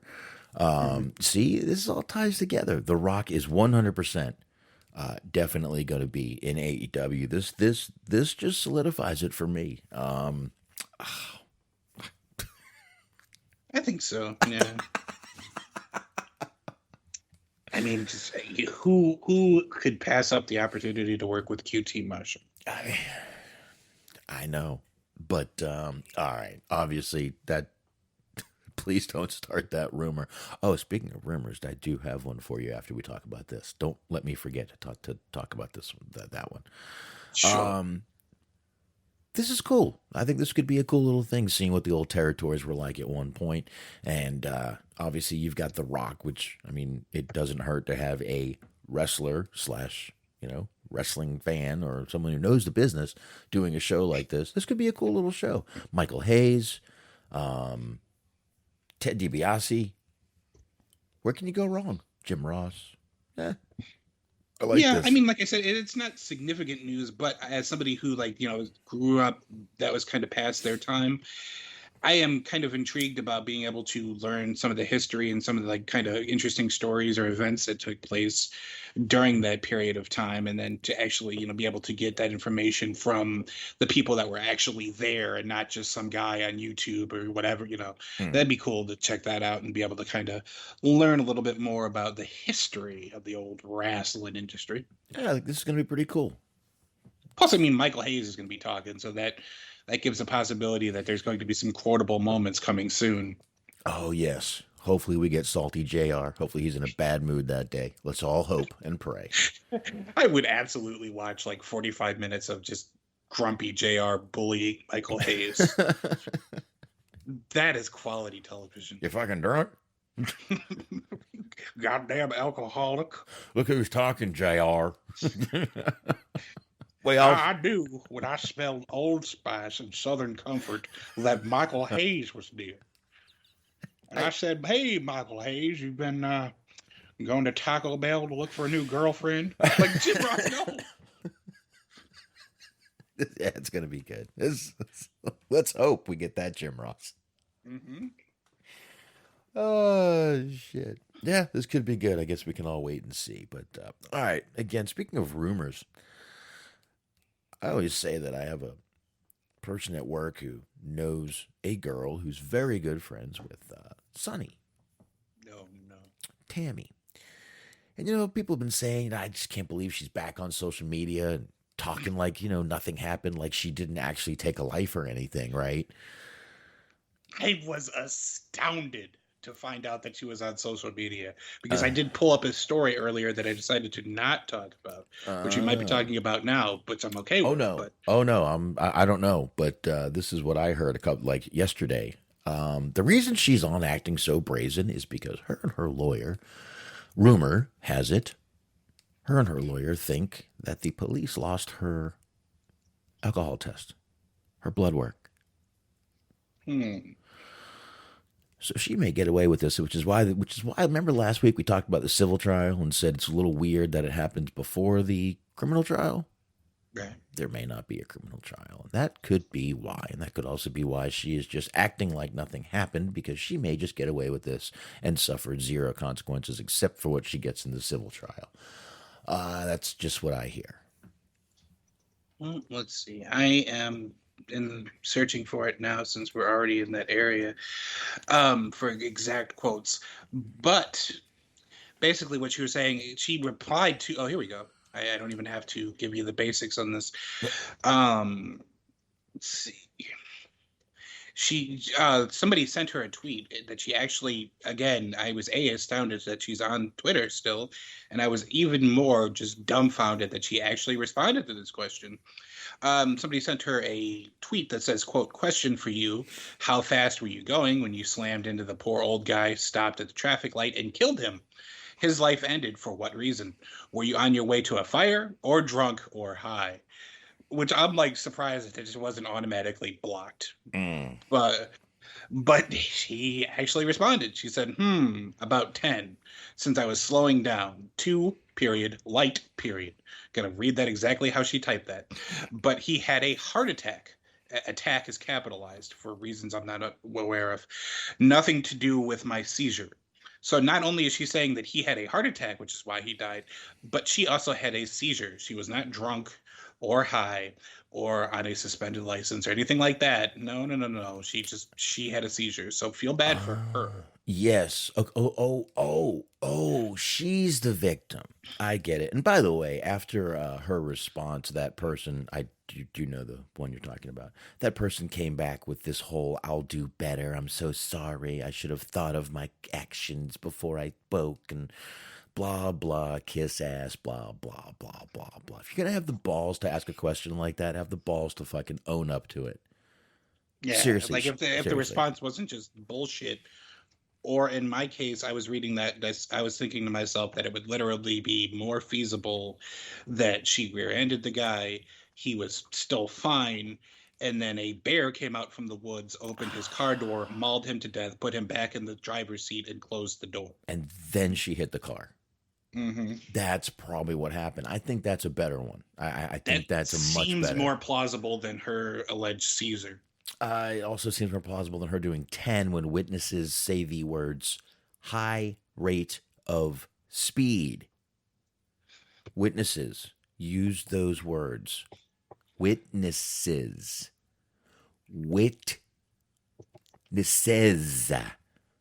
Like 9 times out of 10, I give everybody reasonable doubt, and I've taken some unpopular stances on this show because of that, and have gotten flagged for it. I'm just like, well, we'll see what happens, or well, nobody got convicted or whatever. But in this particular instance, I am rooting hardcore that she is found guilty of this shit. Listen, there's innocent until proven guilty, but there's also, when you just look at what this woman has done in the past few months, her record, dude, you just have to listen. I'm huge on innocent until proven guilty. I am, but this does not sound good. Like I said, witnesses there say the high rate of speed. They thought enough to take a blood test. They don't always do that for accidents. And it just looks like they may have lost that test, which is why it's taking so long to come back. They're doing a toxicology report. Toxicology, right. They're waiting to see how long that's going to take to, I guess the full sort of thing here. Well, that's what is supposedly was lost. Well, it says on here, the Observer, F4W Online, the department has since released a statement to PW Insider noting that they have received part of the toxicology report. Quote, we have received part of the toxicology report. That's the end. No, I'm kidding. If charges are filed, they will not be until the investigation is completed. We will update the press release once a decision is reached. While the responding police officers suspected Sytch was inebriated at the time of the collision, they later told the media they were waiting on the results of the toxicology report. So, like, even the cops are like, yeah, we think she was fucked up. See, and listen to that word, intoxicated. Oh, maybe you had a couple inebriated. That's a big one. That's a big one, dude. Mm-hmm. That's a big one right there. Inebriated's a big word there. So, yes. Anyway, intoxicated means you fall asleep eating a burrito. Inebriated means you fell asleep naked at a Walmart. Eating a burrito. Eating a burrito. A frozen burrito. So it was just like you were just like kind of gnawing on like an ice block of a burrito. Bean and cheese or beef and cheese? That's always bean and cheese when you're drunk. There you go. See, I like the beans. I don't, honestly. I don't like beans. You don't like any beans? I'm definitely refried beans. I like refried beans. Not really. Like the refried beans, especially, are like most places are kind of a paste-like substance, and it's the texture of it I just don't really enjoy. I always make the wife keep some in the house in case I need a quick lunch on the weekend. I can throw some beans in a pot, heat them up, throw them in some tortillas. Yummy. Pretty much everything else, though, I like. I like cilantro. I like sour cream, pico de gallo, guacamole, all that kind of shit. You like everything that goes in a fajita except the fajita, basically. Yeah, I mean, and the meat too. All the meat, the chicken. There you go. Carnitas. I love me some fucking carnitas. Well, it's fucking steak. It's pork. Oh yeah. Well, you're right. Correct, sir. I don't tend to be the type of person that has to correct people, but with that specifically, that's one of my most favorite things in the world. So I just, for the record, we had to get that straight. All right, now we know. I appreciate it. Never a problem. Why don't you do something here? All right. Well, since we've been talking about, we'll keep it in the vein sort of wwomen's wrestling. I had a question for you and a question for if anybody else in the Mixler chat wants to chime in on this. This kind of stemmed from, I believe it was the Rebellion pay-per-view that Impact had recently. And I guess Steve Macklin came out in sort of a special attire. I don't know what that attire is. Haven't seen it. It's not terribly relevant to the story, but it's started off a chain of events where people were talking about wrestlers wearing alternate attires and things of that nature. Well, anyways, at Ref Kentucky, I believe that's supposed to be a pun name, so that's why I read it that way. He says, the wrestlers sporting different looks from time to time is one of the things I look forward to most. It's always cool seeing what different things you guys come up with. Another guy responded to that, I agree, but if everyone does the same thing, it is no longer different or standing out. And then a man who appears to be about 70 years old or so, Bartlett Giamatti. I believe that's Paul Giamatti's brother. I personally just beg wrestlers to have better interest. It's as if they're all assigned either video games, comics, or both on their first day of training. At least when Raven wore his Sandman comic shirt, it was still somewhat counterculture. And that drew the ire of one Britt Baker, who said, quote, what a brutal take. Imagine telling someone the hobbies and interests they have a true passion for needs to be, quote, better. Now, this isn't a big deal at all in the grand scheme of things, but what I was wondering is, because basically all the rest of the comments are just a bunch of people, I mean, for lack of a better term, simps, I guess we'll call them, who are just jumping down this poor guy's throat who didn't at or tag anyone or didn't even say anyone's name in the tweet, but they're like all jumping down this guy's throat in order to like win brownie points, you know, for her to like them or whatever, like their tweet, retweet them, whatever the fuck their goal is. Either way, this poor guy's been like bombarded with tweets that are just like calling him like a fucking boomer, or he's old fashioned, or he's an idiot, and so on and so forth, all this shit. So my question, the point I'm trying to get to here is like, especially in a situation like this where he didn't tag anyone, didn't mention anyone specifically, is it okay for people who have a platform, who have a following and a fan base like she does, to come at somebody like this when you know perfectly well, and she knows perfectly well, that there's going to be a mass of people unleashed against this guy, all in the name of like winning clout with the person who has the big fan base. Well, first of all, I'm kind of surprised this guy would get any fucking attention anyway, since he only follows 169 people and has 51 followers. It's a little weird. I think this guy's a bot. Oh, well, there we go again. But no, I kind of agree with Britt on the whole thing, though. This is pretty shitty. I mean, I don't think she should have even. I mean, she should have looked at this dude's account and been like, "Who the fuck cares?"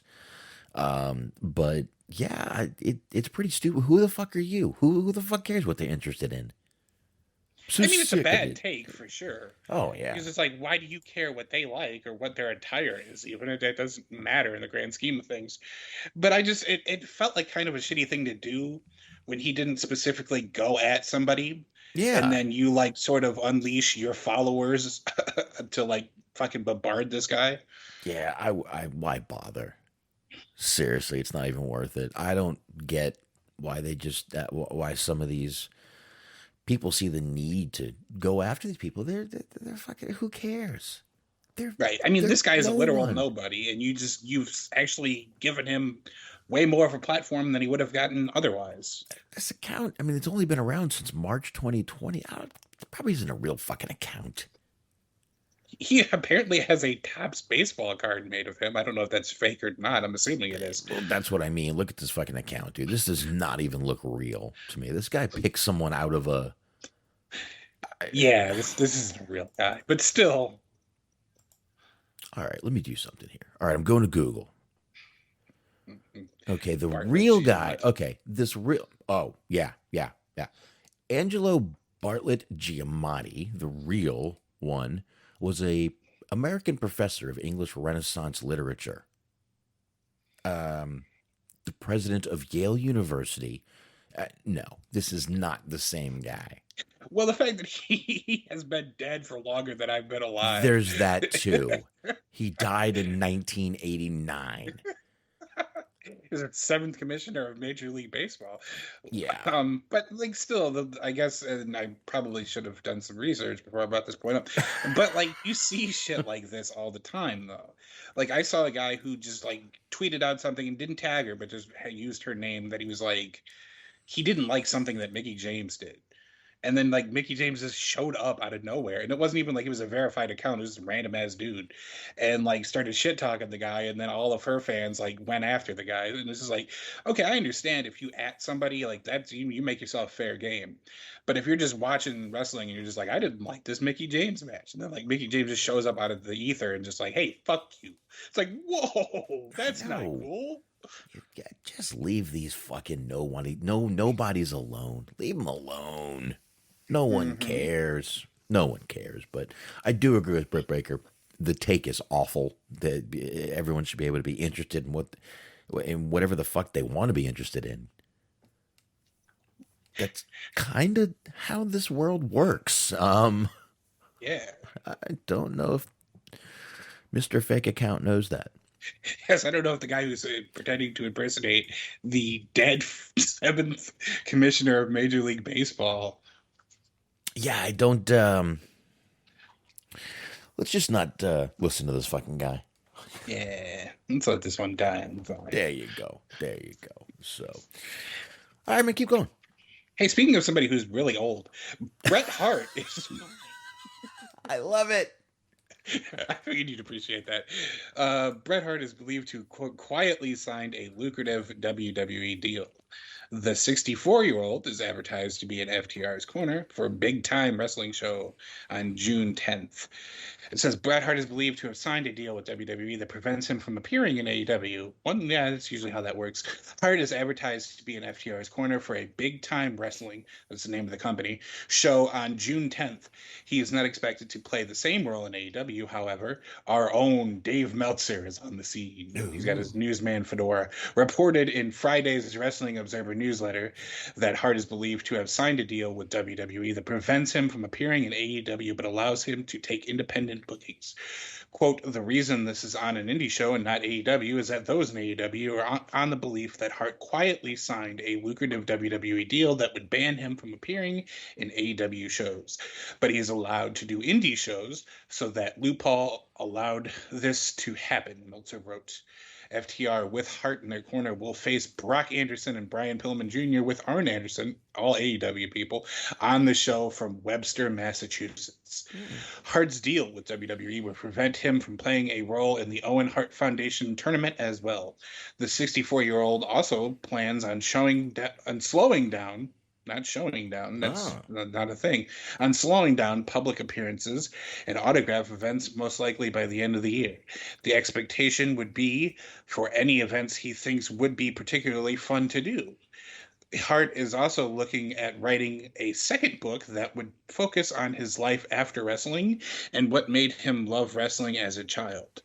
Quote, the idea is to look back at his childhood watching wrestling and as an adult 55 plus years later reflecting on that period.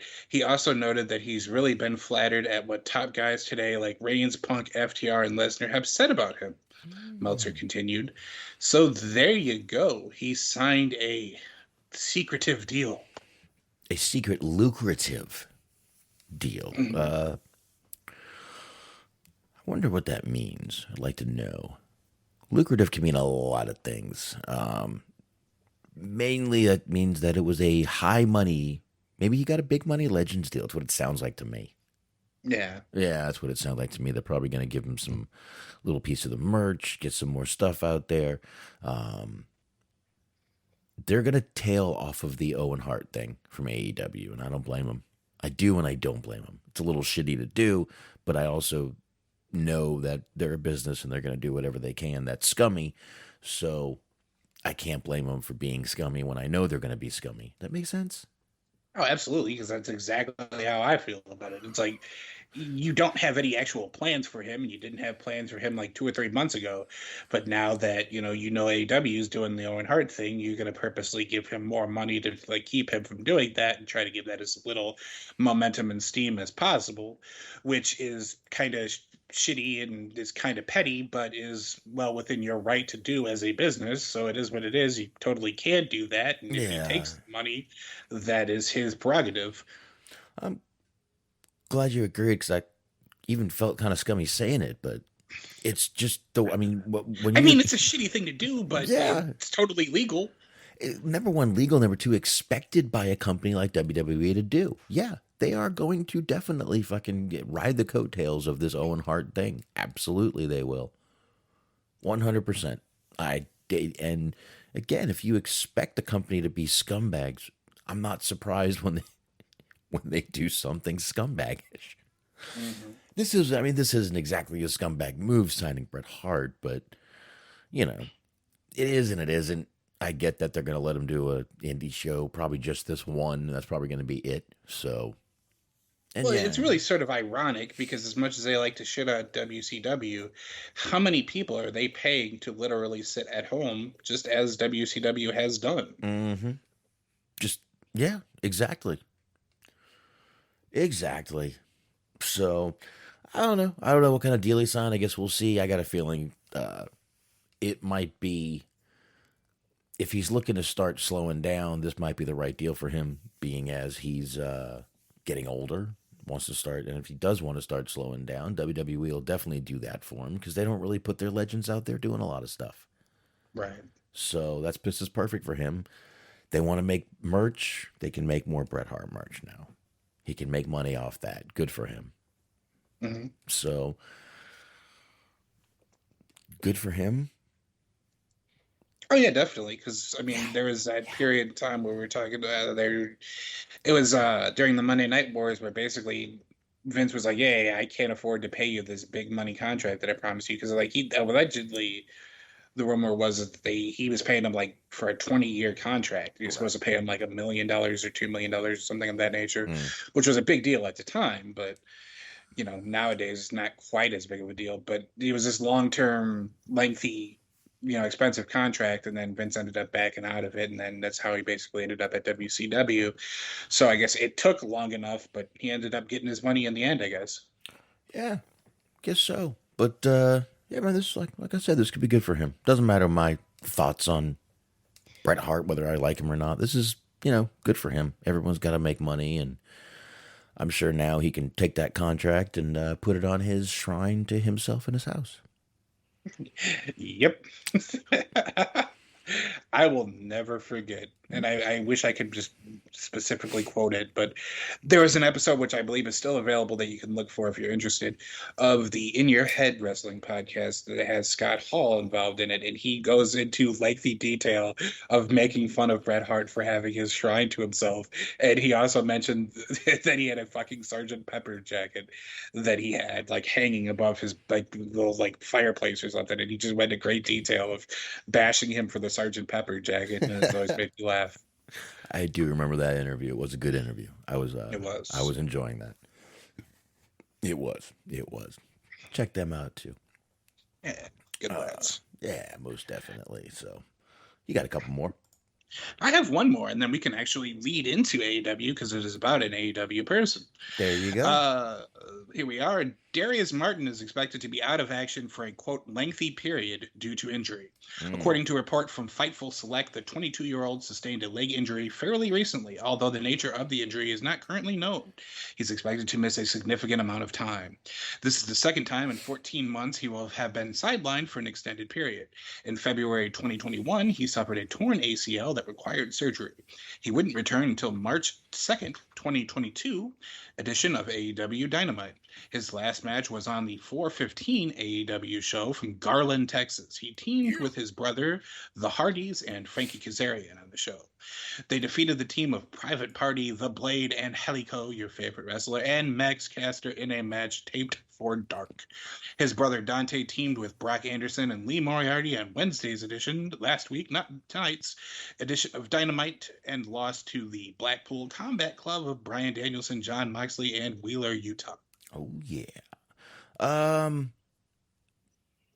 Bad luck, maybe.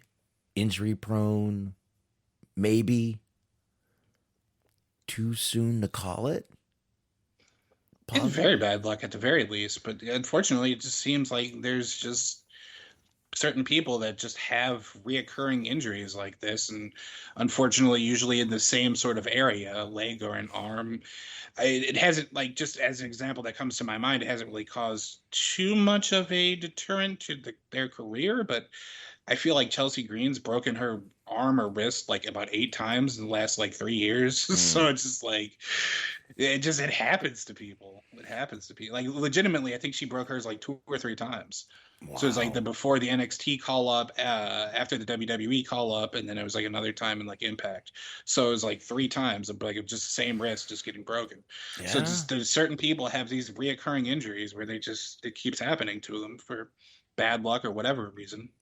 Yeah, I mean, possibly came back too soon. Who knows? But I don't know. It just seems like definite bad luck right now. Like I said, it's kind of too soon to say he's injury prone. I mean, you say that about someone who's been around for 15, 20 years and, is out, at least, a couple of times a year. That's what you say about someone. You don't say something, that about someone you haven't seen that much and only been out twice so far. And because not that I remember, not that I know a ton about him, but I don't know if in the indies he was getting hurt like this.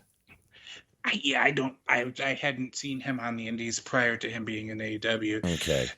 And like the story says, he's 22, so he still has plenty of time theoretically to, rehab and come back and be better than ever. But unfortunately, he's got a really big sort of deficit to kind of catch up and make up and get back to, because all the time that he spent with the first injury, Dante Martin had more of an opportunity to shine and showcase his abilities, and he unfortunately through sort of no real fault of his own got placed in that Jannetty category. And now he came back and they were teaming again, and now he's injured again. So it's going to be more of an opportunity for Dante to shine. And I don't know, does Tony Khan keep him around if he comes, when he comes back, or if he comes back? And then what does he do to sort of make up the gap for all the lost time that he's had to deal with? It's just, he's kind of, it's a young career, and he's, like I said, he still has plenty of time to like make up for everything that's happened. Not that he's made mistakes, but to get his momentum back. But he's in a pretty big hole at the moment, unfortunately. Yeah, and they already did the whole, hey, your partner or your brother was out, and you made it this far, kid. Mm-hmm. You made it to challenge in for the the only other way they got to go was for if he wins the fucking championship this time. So Right. they painted themselves in a corner for this one, I think. A little bit. They've got nowhere to go anymore with this one. He might need to. I mean, just stick him in a fucking in a stable for a while. I don't know. I'm not sure if that's the right thing to do with him, which is probably what they're going to end up doing. Just stick him in a stable, let him stay in the background until Darius comes back. So, what are you going to do? I don't know. But they beat, they did the whole, Dante Martin coming through the ranks thing already. So can't do it again. I mean, at this point, really, the only logical thing it seems that they can do when they come back is just do the sort of, they've been, doing the whole Owen Hart thing, is just have the brother versus brother feud. Have Darius turn on him and just talk about how he wasn't there for him when he was rehabbing and this, that, and third, and maybe that gives both of them an opportunity to sort of spring off into their own as individuals. Yeah, possibly, but that's so done to death too, man. It's so predictable. Sure. It's absolutely cliche at this point, but it is. But all right, we got any more news, really? No, that about covers it. Nah, I had something, but it's not even fucking worth getting into. So take it out of here. Get this out of here. We'll get into AEW. It's almost 11 o'clock, 12 o'clock for you. So, yeah, we can definitely do that. Let me close down this. Let me get this going here. All right. AEW Dynamite. All right. Decent show tonight. Not, I wouldn't say anything on fire. Not an amazing show, but a decent show. Went pretty quick. Well, there was something on fire this week. What? Dumpster fire? No. Okay. Nah, poor old Eddie Kingston got a fireball. There was a fireball thrown tonight. That was a pretty big fireball, actually. It's like fucking pretty good fireball. We'll get into that in a few minutes here. This show, as usual, kicked right the fuck off with a match. Cash Wheeler versus Dax Harwood, FTR, in an Owen Hart Foundation tournament match. Punk was on commentary for this match. This was a good match. They had a few little spots where it was very choreographed, I thought. I wouldn't say botched, but very choreographed. But at one point, Dax threw a thumb to the eye of Cash, and it caused a little tension. But I thought this was a pretty good match overall with Dax winning it. I did think it was a pretty good match. I'm not a big fan of either one of these guys, but like I said, good match. I did think a couple of things looked very choreographed, like that move on the when they were up on the ropes, on the top rope. And they were, when Dax Harwood countered it. That looked very like they were trying to fill some time there with something. So you feel like that wasn't planned, because you were saying that everything else seemed like it kind of came off as like highly choreographed. No, I thought that looked very choreographed. Okay. That move, I mean, it was, like I said, nothing looked botched, but some of it just looked like they were really, all right, let's get in position for this one. You think that they maybe overthought it because they wanted to have a really good match? That could be. Why are you questioning me, man? What the fuck? Oh, no, I'm just like feeding into your point. I'm joking. Because, I mean, I thought it was, for the most part, I thought it was fine. Like, it wasn't like a great match, and they have better matches as, a tag team. But right. I think for the most part, it was a decent match. And the crowd being behind it really helped, too, because the crowd was pretty hot for it. Crowd was pretty hot for it, but they seem to always be hot for that first match whenever it comes out. But that, again, not taking anything away from them. But, again, I thought it was a good match. Just a couple of moves looked like they were incredibly choreographed, like they were taking a little too much time to position for the moves. Just my opinion. Yeah. Well, that was what the whole question was. It's just a matter of, do you think that instead of it being, we'll call it in the ring, they were like, we're going to have an epic match and let's map it out. That could definitely be. I'm just like, they have it like drawn up, like just spot for spot. Go for this little kind of follow that kind of thing. Mm-hmm. I did notice they both have the sort of Hart family logo on their tights. Yeah. They had the little heart and the little skull and pink and black. Yeah. I it noticed looked that. like sort of Bret Hart stuff, but I guess you could also like put Owen Hart in that category too if he had similar attire at times. Yes, he did. He did wear the pink and black every now and then. A lot of the time he did. Mm-hmm. So, yeah, thought that was a pretty good match. Punk, like I said, Punk was out there on commentary. After the match, he comes out. He starts walking to the ring. Starts talking about how talented the AEW roster is. And then he asks the audience, can I still do this? And, of course, they were like, yes, yes, yes. And then he basically warns Hangman, hey, motherfucker, I'm just warming up, bitch. Mm-hmm.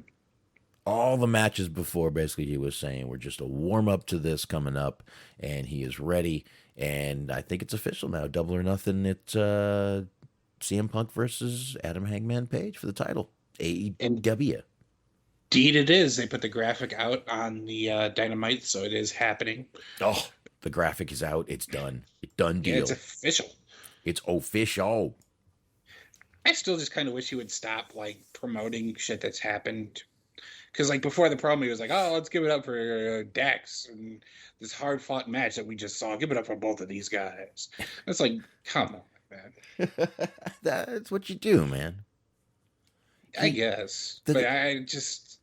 Good guy Punk is sometimes hard to deal with. Because even when he was a face, it was still like, okay, he's a good guy, but he still thinks that he's better than you and you're beneath him. Hey, this is company hype man Punk. Yeah, You that's don't true. You don't like company hype man Punk? No. All right. Be that way. It does. I mean, I sort of understood it when, like, I was listening to podcasts and, like, Joey Janela was talking about how cool TK was, but I just didn't expect Punk to be, like, company ass kisser. It's never seemed to be his MO in the past. Well, maybe Punk appreciates a White Claw. I would. Oh, that'd be interesting. You don't drink that beer, Tony. You drink that White Claw, that seltzer. Good stuff. You would be busted in a big way. Yeah, trust me. I know Punk is straight edge. I'm joking. It's obviously a joke. That'd be kind of funny, though. It's like, yeah, White Claw is so very much not of alcohol that even Punk will drink it. It's like, this is such pussy shit that even a straight edge kid can I'm still straight edge. I'm drinking White Claw. It's like, it doesn't count, and you know it. It's White Claw. I did try one of those. It's fucking awful. I tried one of those. I don't care for seltzer in general, so it's just not my thing. I mean, I fucking love seltzer. I mean, I'm sitting here drinking some bubbly cherry right now, but I don't like the liquored up seltzer. If I'm drinking something that's going to get, I expect the taste of beer. You know, it's just my brain. It's the way my brain works. Yeah, I get you. I don't want to drink seltzer and be drunk from it. I want to drink seltzer and, be not thirsty anymore. It's just me. I want to drink beer and then I'll expect to be thirsty more. That's fine. I got no problem with that. Anyway, Dan Lambert, Scorpio Sky, backstage, cutting a little promo before the ladder match we're going to see for the TNT title on the end of this show. Decent little promo. I got nothing really to add to it. You? No, about the same. I enjoyed it. And it's still a little bit weird to see them like being super faces now. Dude, the crowd turned them, man. The crowd did it. There was nothing they could do. But I'm liking it. I'm still liking it. I'm still a fan of Sammy and all the shits that he does and been doing. And There's just a lot of jealous dudes out there that turned on him quickly. Anyway, Blackpool Combat Club. Well, that's the funny part, though, real Go ahead, quick, no. is that they're framing this as like, oh, we all saw you propose to your wife or your fiance, and then you kicked her to the curb. Like, they're all trying to do it to, like, make it seem like, how dare you use a woman in such a way? But, like, what it really is like, oh, how come you actually get to have sex with the woman I jerk off to? Exactly. How dare you? We've all been jerking off to her ass for the past year. Now you get her. We have to crop your face off the photos that we masturbate to. It's the Spanish. How dare you? Yeah, exactly. It's the Spanish God. You fucking. He is the Spanish God. What do you expect from the Spanish God? Everybody, come on. The only funny thing the only thing that makes me laugh is like some people like actual. Well, I don't want to say actual because that's the whole thing, but I've seen people make fun of him for not knowing Spanish and then calling himself the Spanish God. That always makes me laugh. Because apparently he doesn't speak actual Spanish. There's a lot of Spanish people who don't speak Spanish. They grew up speaking English in their household because that's what their parents were told to do, was speak English, so they learned English. That's kind of the way it went. Sure. I mean, there's also a lot of ones that are, bilingual. Yeah, you got it. Yeah, but, and most of them are, which I don't know how anyone learns 2 languages. I can't even fucking handle one. But anyway, that's. I'm trying. It's not easy. I took Spanish 2 years in high school, and I don't remember shit. I mean, I took Spanish in high school, but the teacher was like a massive asshole. It might have to do with the fact that I used to go to school a little out of my mind. Yeah, it happens. High, drunk, tripping, mushrooms, stuff like that. Good times. Mm-hmm. But Blackpool Combat Club versus QT Marshall. Oh, I'm sorry. QT Marshall, Nick Camarado, and Aaron Solo. Thank God. I mean, we had Regal on commentary, luckily for this. By the way, can I say a big fuck you to the guy that held out his beer to John Moxley as Moxley is walking by? I did not see that, but oof. Okay, I really just want to give that guy a big fuck you. Okay. There was also that a little bit of a lighter side of the story of like the night Punk came back. Somebody offered him their beer, and he looked at the beer and then looked at them like, dude, what the fuck? Yeah, but he wasn't offended, but he was like, do you not understand what my whole persona is? That's at least something you can joke about. Oh, look, I offered Punk a beer. I just offered this guy that just got out of rehab a beer. Come on, man. I just maybe it was the camera angle that he looked like he was doing it. I'm hoping it was, but I couldn't play it back, so I don't know. But it looked like he was holding out a beer for Moxley to take, and I wish Moxley had taken it and thrown it in the guy's face if that's what he was doing. Yeah. Anyway, Philly crowd was loving them. Some Blackpool Combat Club tonight. And by the way, Anthony used to be on this show, or the old show, was at this show tonight. Oh, that's cool. Live and in person. Was over there at this show tonight, so I'm sure he had a damn good time. He was posting pictures most of the night on Facebook. So there you go. But they were hot for this match. Yuta, also the hometown boy here. I think it was pretty cool that they let Yuta get the win, especially get the win on the big guy. On Nick Camarado. I thought that was kind of a nice little thing. We're so used to WWE fucking people over in their hometown. We're not used to getting someone put over in their hometown like this. Right. Yeah, and I'll say this. Even Regal put him over on commentary in his hometown. Regal would be like, if he can just pull out of this, he'll be what we're looking for. And 2 seconds later, he's fucking countering the move. And Regal's like, see what I mean? Yeah. So I thought Regal put him over. I thought it was good that they put him over for the win. I mean, not that trust me, I did not expect Camarado and that group to win either way, but I thought it was good they let you to get the pin. Yeah, definitely. And that's kind of an extension of what I was talking about like 2 weeks ago when we were talking, or not 2 weeks ago, but last week when we were talking about the show that happened 2 weeks ago in New Orleans with Ricky Starks, and they were like actually letting him play to his crowd, even though he was a heel. It's just different for Yuta because Yuta's a face, but like the fact that even if you're a heel, that they'll let you acknowledge the fact that you're happy to be in your hometown and you don't have to cut heel promos on them. Or if you're a face, the fact that they don't like make you go out in front of your friends and family and then like get thrown to a table and then you pee yourself. Like they actually let you look like a star in front of people who are theoretically paying to see you. Yeah, amazing, huh? Yeah, it's funny how common sense works. It's amazing how you if you're trying to get a guy over and you put him over in his hometown, it kind of gets him over. Right? That's all I'm saying. I know it's a crazy concept, but it's very, very. It should be very simple to get your hometown guys over in their hometowns. Simply give him a pin. And like I said, I thought it was good that he got the pin against the biggest guy in the group. I think it was pretty good. Even with a little bit of help. They were holding back the other guys.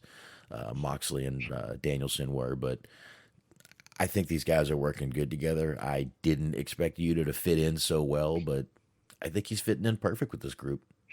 Yeah, I think so too. Yep, I think so too. So that brought us backstage with Tony Schiavone, Britt Baker, Jamie Hayter, Tony Storm. It was basically just a little back and forth, and then suddenly Ruby Soho walks up, and I'm like, holy shit, I forgot she was on this fucking television program. Basically, she has Tony Storm's back, so I could see a little tag team of brewing here for a little while. And if it's going to get Ruby some more TV time, Tony Storm and Ruby Soho, I'm down with it. Yeah, it's interesting because we were talking last week about like how like Dark and Dark Elevation have become like they've shifted from what the original goal was and how it's kind of booked weird.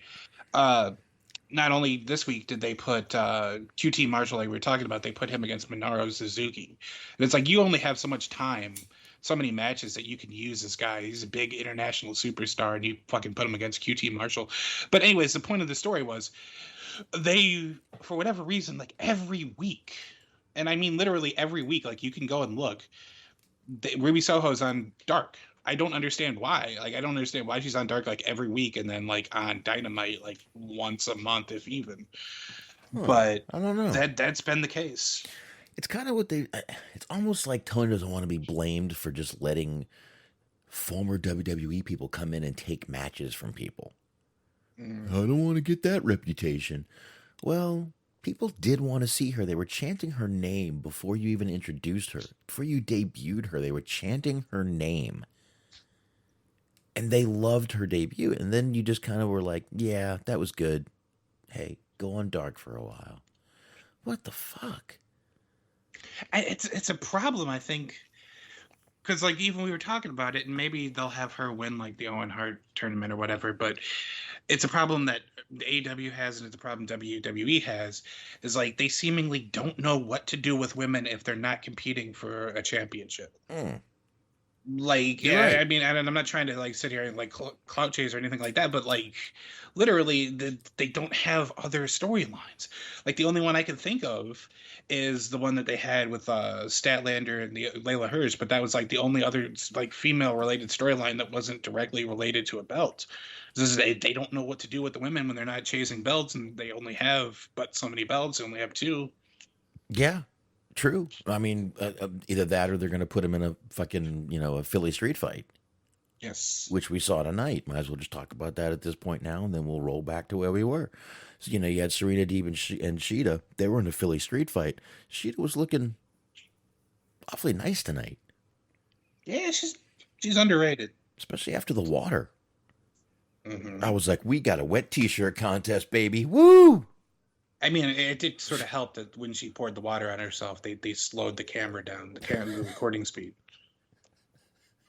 There was that fan behind her. I was like, wow. Mm-hmm. They started playing that fucking, oh, yeah. So I don't know what that was about. That was an interesting production choice, but I didn't mind it. That must have, you must have been watching on Fight TV again. I was watching the Canadian feed. They're notoriously orny. Those damn Canucks. That was a pretty brutal match between those two girls, though. But I mean, this is what they do. You're right. I didn't even think about it, but you're right. They definitely don't know what to do. They're either going to put them in these either you're chasing the title or you're going to be put in a fucking Philly street fight type match, some sort of no DQ match. I was pretty shocked there was no blood tonight. I did think it was funny though. Deeb, I'm like, my God, she got anthrax out from under the ring. Mm-hmm. She pulled out a bag of anthrax, dude. Yeah, that's pretty wild. And I mean powder. She didn't just pull out a bag and the band was in there. She threw a fucking CD at her. It's like she doesn't know how to deal with this outdated technology. Anthrax and Run DMC. Turn it up. Bring the noise. Bring the noise. That was good shit, man. That was good shit. I do like the idea though. I like your idea better though, that she just like picked up like fucking Scott Ian from the front row and just started using him to pelt her with. Where did she get the electric guitar? Anyway, that was pretty good. Did I hear a Holy Sheeta chant? Probably. I think they might have been chanting Holy Sheeta, which I was like, clever. And then Sheeta did tap out to a SBC. Good night, buddy. And Sheeta did tap out to a Texas Cloverleaf, though, which JR was definitely quick to point out. That's an old De Malenko move. He was quick to point that out tonight. I think he's still with them, and the company is like an agent or a producer or something. I think so. Dean Malenko. I think so. He was in that segment a little while back when they did the judges, I believe. Wasn't he? Yeah, you're right. Yeah, it wasn't too far back. It was only, let's say 3-4 months ago at the most. Hmm? Yeah, it was a little Daniel Bryan thing. Bryan Danielson. Jesus Christ. It really does get ingrained in your head, man, those names. I think I want to say it was January because it was that second title match that they had. Yeah, sounds about right. Which would have been 3-4 months ago. Yeah. That's how that works. When I'm right, I'm right. When I'm wrong, I'm really, really wrong. I like the phrase, that's how it works when I'm right. Anyway, speaking of wrong, we got Tony Schiavone once again backstage with Christian, Jungle Boy, and Luchasaurus. You know, it's funny. You asked me last week, do you think Christian's going to turn on those two? Seems like he's going to when he calls Jungle Boy a loser and then tried to kind of come off like he was just making a pun. You know, or, oh, I didn't mean it. Just, hey, kid, I'm trying to teach you is more what it came off of. Like, a little tough love. I'm trying to make you tougher, you fucking loser. Exactly what it came off like. Starks and Hobbs walk up to him, which I still think would be a great buddy cop comedy. Walk up and challenge them to a match.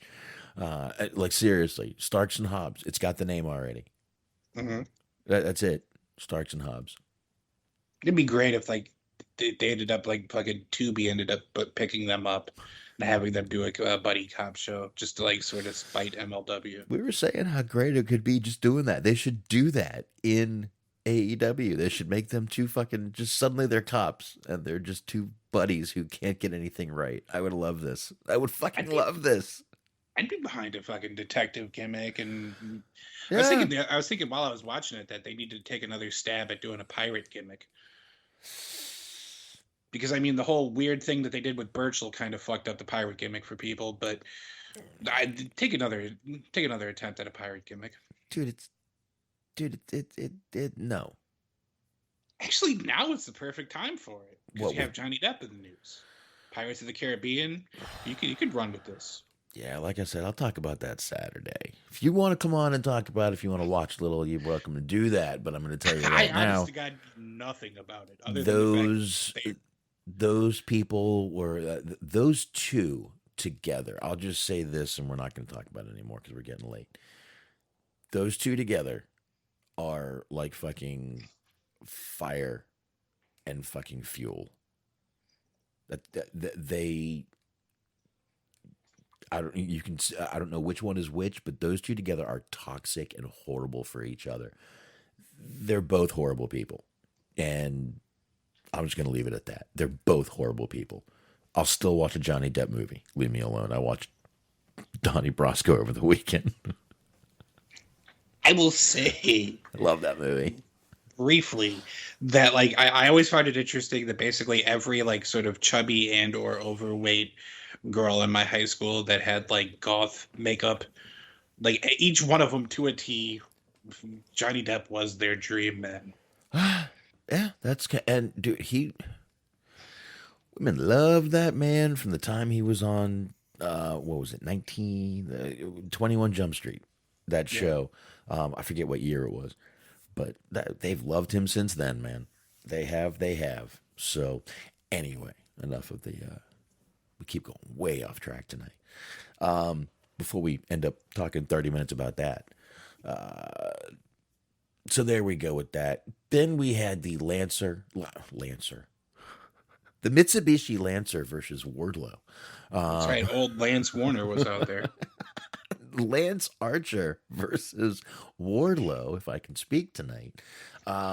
We had it was very reminiscent of last week. MJF and Sean Spears up there in the skybox eating popcorn, drinking champagne. MJF gets Wardlow out there. No music, Smark. Handcuffed again. Little issue taking off the handcuffs there. If you looked at one point, Wardlow had everyone crowd around him. And then next thing you know, all we see is the feet of Lance Archer. He just Perhaps we invest in some gimmick handcuffs. I still have the feeling one night he's just gonna break those things in half and go all fucking Ken Shamrock on us. I really do. I think it's gonna happen. I do enjoy it now how they've like basically made MJF and Sean Spears like Statler and Waldorf of AEW. Because they're just sitting there and they're just like, MJF goes like, what is the number one use of birth control for women in Philadelphia? And Sean Spears is like, what? And he's like, their personality. Yeah. I was like, that was wonderful. That was good. And then they showed this pretty girl down there, and she's like, I don't think so. But like I said, out of nowhere, we get Lance Archer just before the match even starts. He dives on top of Wardlow and takes out half of security. I'm sure I saw one security guard get a nice little fucking boot to the fucking head.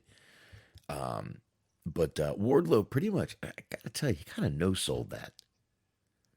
A little bit. Pretty much got up, which, all right, he's a big guy. I can understand that. But he, got in the ring. This match I thought it might go longer with Archer being a bigger guy, but it didn't go as long as I thought, actually. Wardlow did get the win, of course, with the 4 power bombs. MJF, of course, not very happy that Wardlow won again.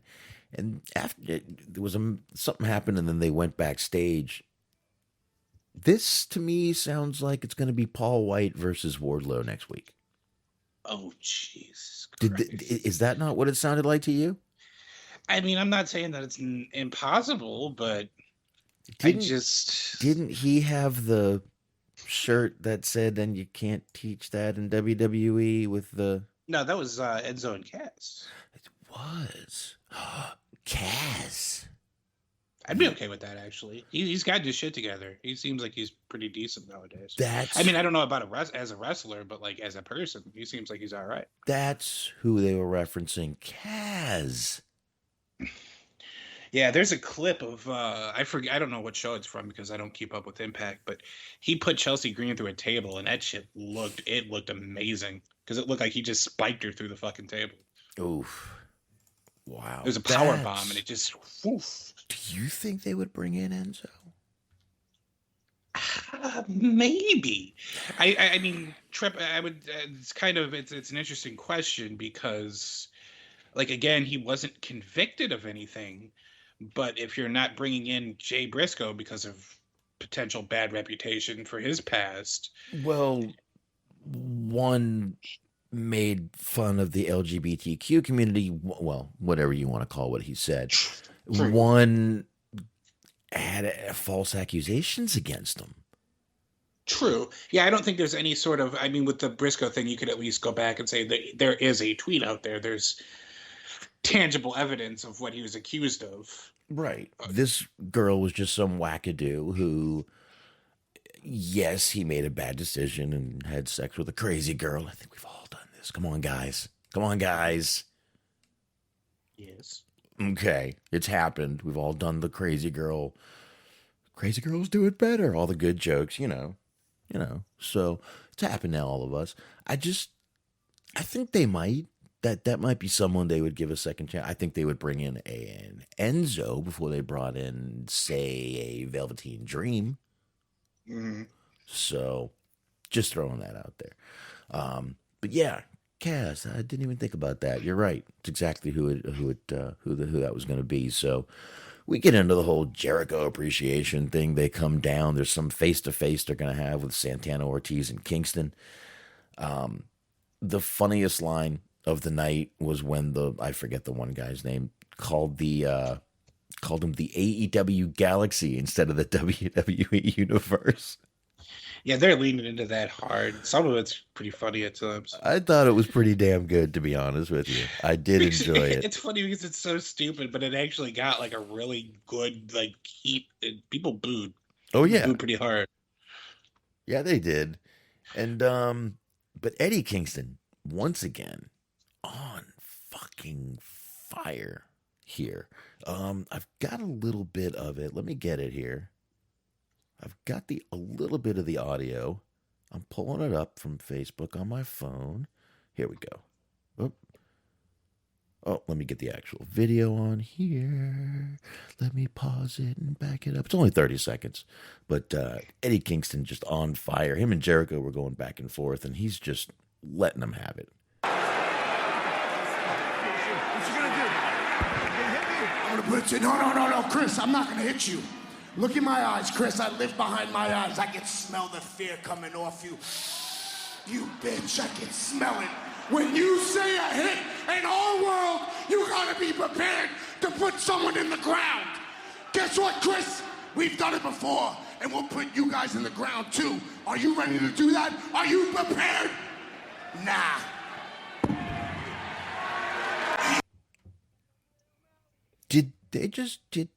Did he just admit to a murder? We've put people on the ground before. He was hanging out with Marty Jannetty one fateful day. Oh God! They were bowling together. Then this guy came out and tried to grab my pee-pee. He was wearing a trench coat. He was just coming from a Shimmer show. I'm sorry. I can't even explain to you how much. It's just hats off for that one. Thank you, sir. That was an amazing pull. Thank you, sir. Obviously the little exchange between Eddie and Jericho was very intense. I really enjoyed it. I really did. I love when I'm not this lengthy Eddie Kingston fan, but just over the past 3 years, I've got to really like everything about him. This guy is not going to go out and have fucking 5-star matches. But when he goes out and he cuts a promo, I believe every fucking word he says. Every one of them. Sorry, Smark. No, I was disagreeing with that. He has a certain believability to everything that he says, and he's not. He's not portraying a character. I don't think most of it is just that old adage of just who you are dialed up to 11. Yeah. Which some people that works for, some people they'd be better suited for a gimmick, but he pulls it off, I think. Absolutely. Like I said, no, not going to go out there and have these 5-star matches. If he ever does, I'll be fucking shocked. But it's not like he's bad in the ring. He's fine. Absolutely fine. He works the style that fits him in the ring. But the promos, man, make the matches because he can really go out there. And like I said, I believe every fucking word he says. He's a brawler. Yeah, I like it. So, God, I want to try to remember the date, but the next New Japan Strong show he's on, and he's got a match against Ishii, and It's just two big motherfuckers that are going to be punching each other in the face a whole bunch of times. Oh. So that has potential to be a really good match. That will be good. That will be good. Remind me when that's on if you can. I'll try to check it out. It's either May 14th or May 16th. I'm trying to see which one is more of a Saturday, because that's when it's likely to be on. And by more of a Saturday, I mean actually a Saturday. Okay. More of a Saturday is not an actual phrase. Oh, shit. I'm trying to find it here. The 14th is a Saturday. I fucking Windows 11 installed yesterday without my permission, and it has ruined my life. The 14th is a Saturday? Mm-hmm. Might not be doing a Hollywood hangout. That's my mom's birthday. She's 71. Might need to be there for that one. I'll see if anything's going on, because there's some construction going on at the house out there. But anyway, Smark, help me a little bit with this part, because I got to be honest, I kind of came in here and I had to restart this computer. There was some sort of update going on here too. Now, I saw House of Black trying to unmask Fuego del Sol, but I didn't see what led up to them trying to unmask Fuego del Sol. No, that was literally it, oddly enough. Okay. Because the scene, it starts with them being like a shot from the arena, and Fuego del Sol is like on his back on the ramp, and there's a spotlight on him. But like they don't show him, they never show him getting jumped or any of the attack that happened that led to him being in his state. They just show him being like knocked out on the ramp. Okay, I didn't miss anything then. No. Okay. Suddenly we hear this voice, and he's talking, and blah, blah, blah. And the next thing you know, we get Penta coming out there. And looking evil as fuck.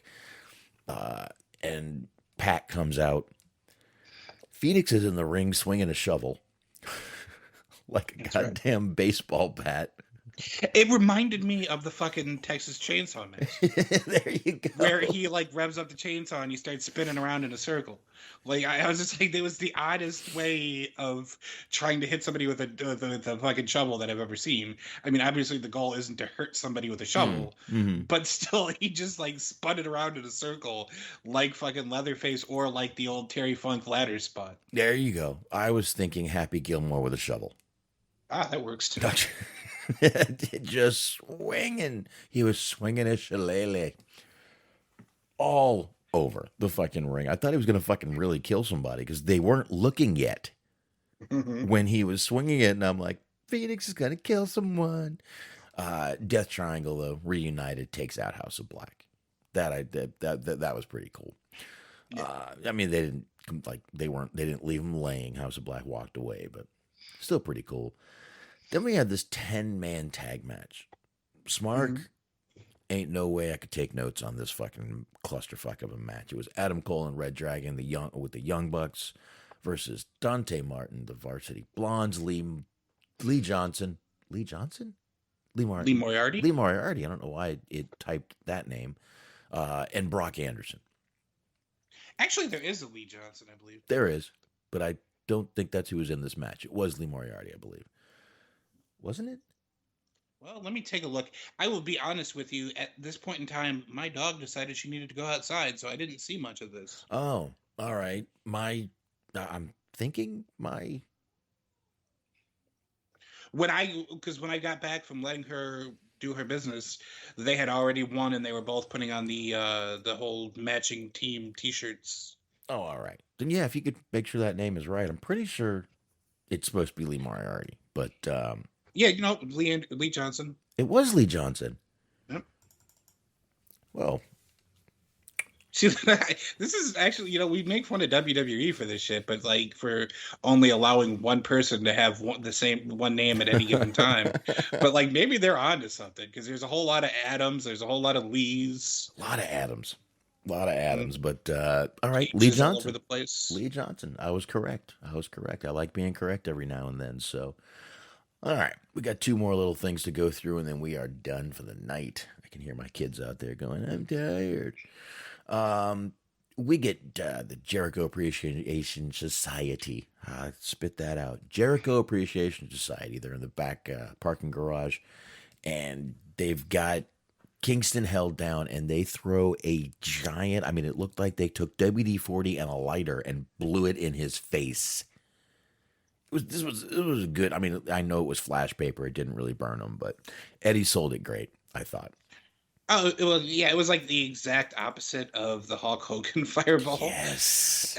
Because like Jericho like angled it so that it would, of course, like get him like more so in the forehead, but like they were holding Kingston and Jericho threw it, so it directly connected with him, and then like you said, he sold it well, so it looked good. It looked like it would have actually hurt, so that's good. Two things that stand out to me is that they were saying that they weren't allowed to touch. Nobody from either faction was allowed to touch. Mm-hmm. They were clearly holding him down. So, like, you kind of have to put two and two together to imply that they attacked Kingston at the very least. Mm-hmm. So, like, but like even so, they were still touching him in a physical manner because they were restraining him. So, like, how do you get around that loophole? I'm curious about that. And outside of that, after they threw the fireball, for whatever reason, it just like made me laugh, and I can't even explain why. How the very first person that was there was Ruby Soho. I don't know why that makes me laugh, but like everybody ran to Kingston's aid. She was there, and it's like, what are you gonna? You're not a doctor. Like she didn't even have like a bottle of water or like a towel to put over him. She just ran over. She's just trying to maximize her time on television because she didn't get to be on Dynamite that much. Listen, I'd use an excuse if she put her hands on me too. That's all I'm saying. There you go. But yeah, a little lower. Like, didn't he get you in the face? It's not important. It's okay right now. Keep rubbing. Okay. Slower, lower, slower. Oh, okay. There you go, sweetheart. Scorpio Sky, Sammy Guevara, ladder match for the TNT title. Good match. I didn't expect this to be a bad match. I think it was pretty much what a lot of us expected. I didn't expect there to be this, 9 million moves hardcore match, but it definitely was a lot of good spots in this match. We had Lambert and Tay ringside. We had ladders wrapped in barbed wire. We had Paige Van Zant running out to fight Ty Conti. We even had pool chicken. Smark, did you see him playing pool chicken? Old pool chicken. They were playing pool chicken. They were on each other. They were on the guys' backs, and they went up, and they were up. They were playing chicken like you used to in a pool. Remember? Yeah. Okay. Now I do know what you're talking about. Yeah. We even had Scorpio bite Sammy's middle finger. Yes, that was a cool spot. I'm like, they should do that more. That's really a very good move. And then Sammy was up there, almost grabs the title, and Scorpio dumped Sammy on that barbed wire ladder. That did not look good. But Scorpio did end up pulling this match out. I thought it was a good match, and I think it was a right thing to do to have Scorpio win. Not that we really, I don't think Sammy's going to be chasing the title. I think Sammy's taking time off. I think both those two are taking time off for a while. I don't know. I think it would do him good to take him off TV for a couple of weeks and then bring him back. I could be wrong, more. But wasn't the stipulation like if he won, they had to have a mixed tag match? Oh, that was right. So now what do? They don't have to have it. I guess they have to have it at the pay-per-view. I thought it was if Scorpio won. No. In order to get the title match, he had to do the mixed tag match. Okay. I think that's how it went.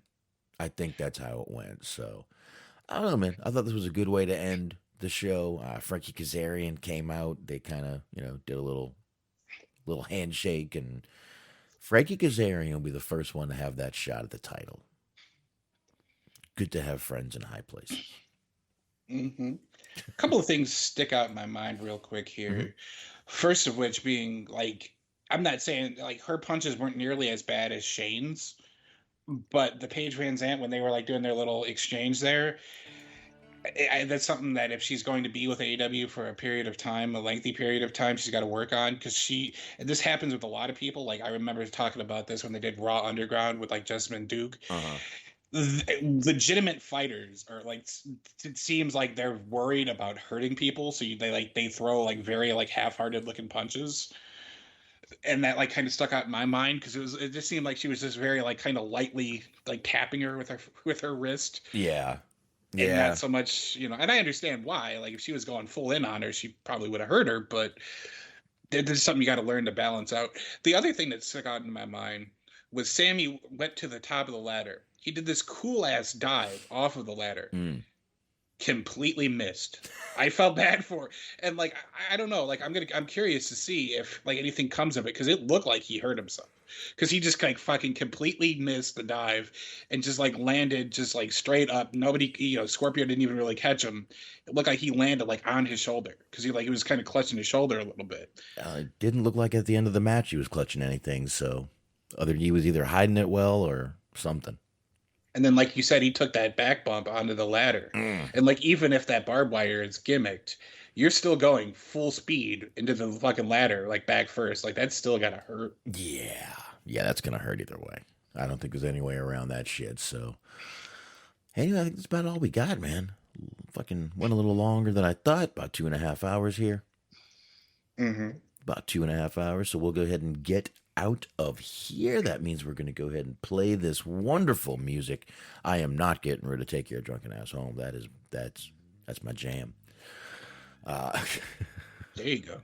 I will get a new intro, and I think everybody can see I'm slowly putting up some banners and stuff. These are just temporary banners. I'm just trying to get things worked out till I start doing some real ones.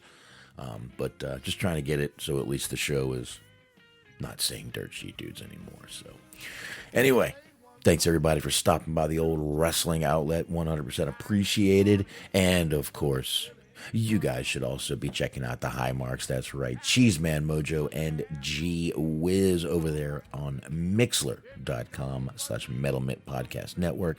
Definitely be checking those guys out Sundays, 8:30 p.m. Eastern Time. And Bobby Anthem and Bobby Blades, the Inhumans on the Inhuman Experience.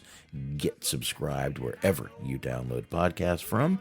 And of course, Eric, Doug, and Daniel. That's right, they are the Unscripted Wrestling Podcast EUP Network. If you're looking on Blog Talk Radio, check them guys out there. And anywhere else you find podcasts, Stephen Milan over there reviewing movies on Letterboxd, boxd.com/Stephen Milan, 2 L's in Milan. And I will be right back here on this feed, which is now Mixler.com/Wrestling Outlet.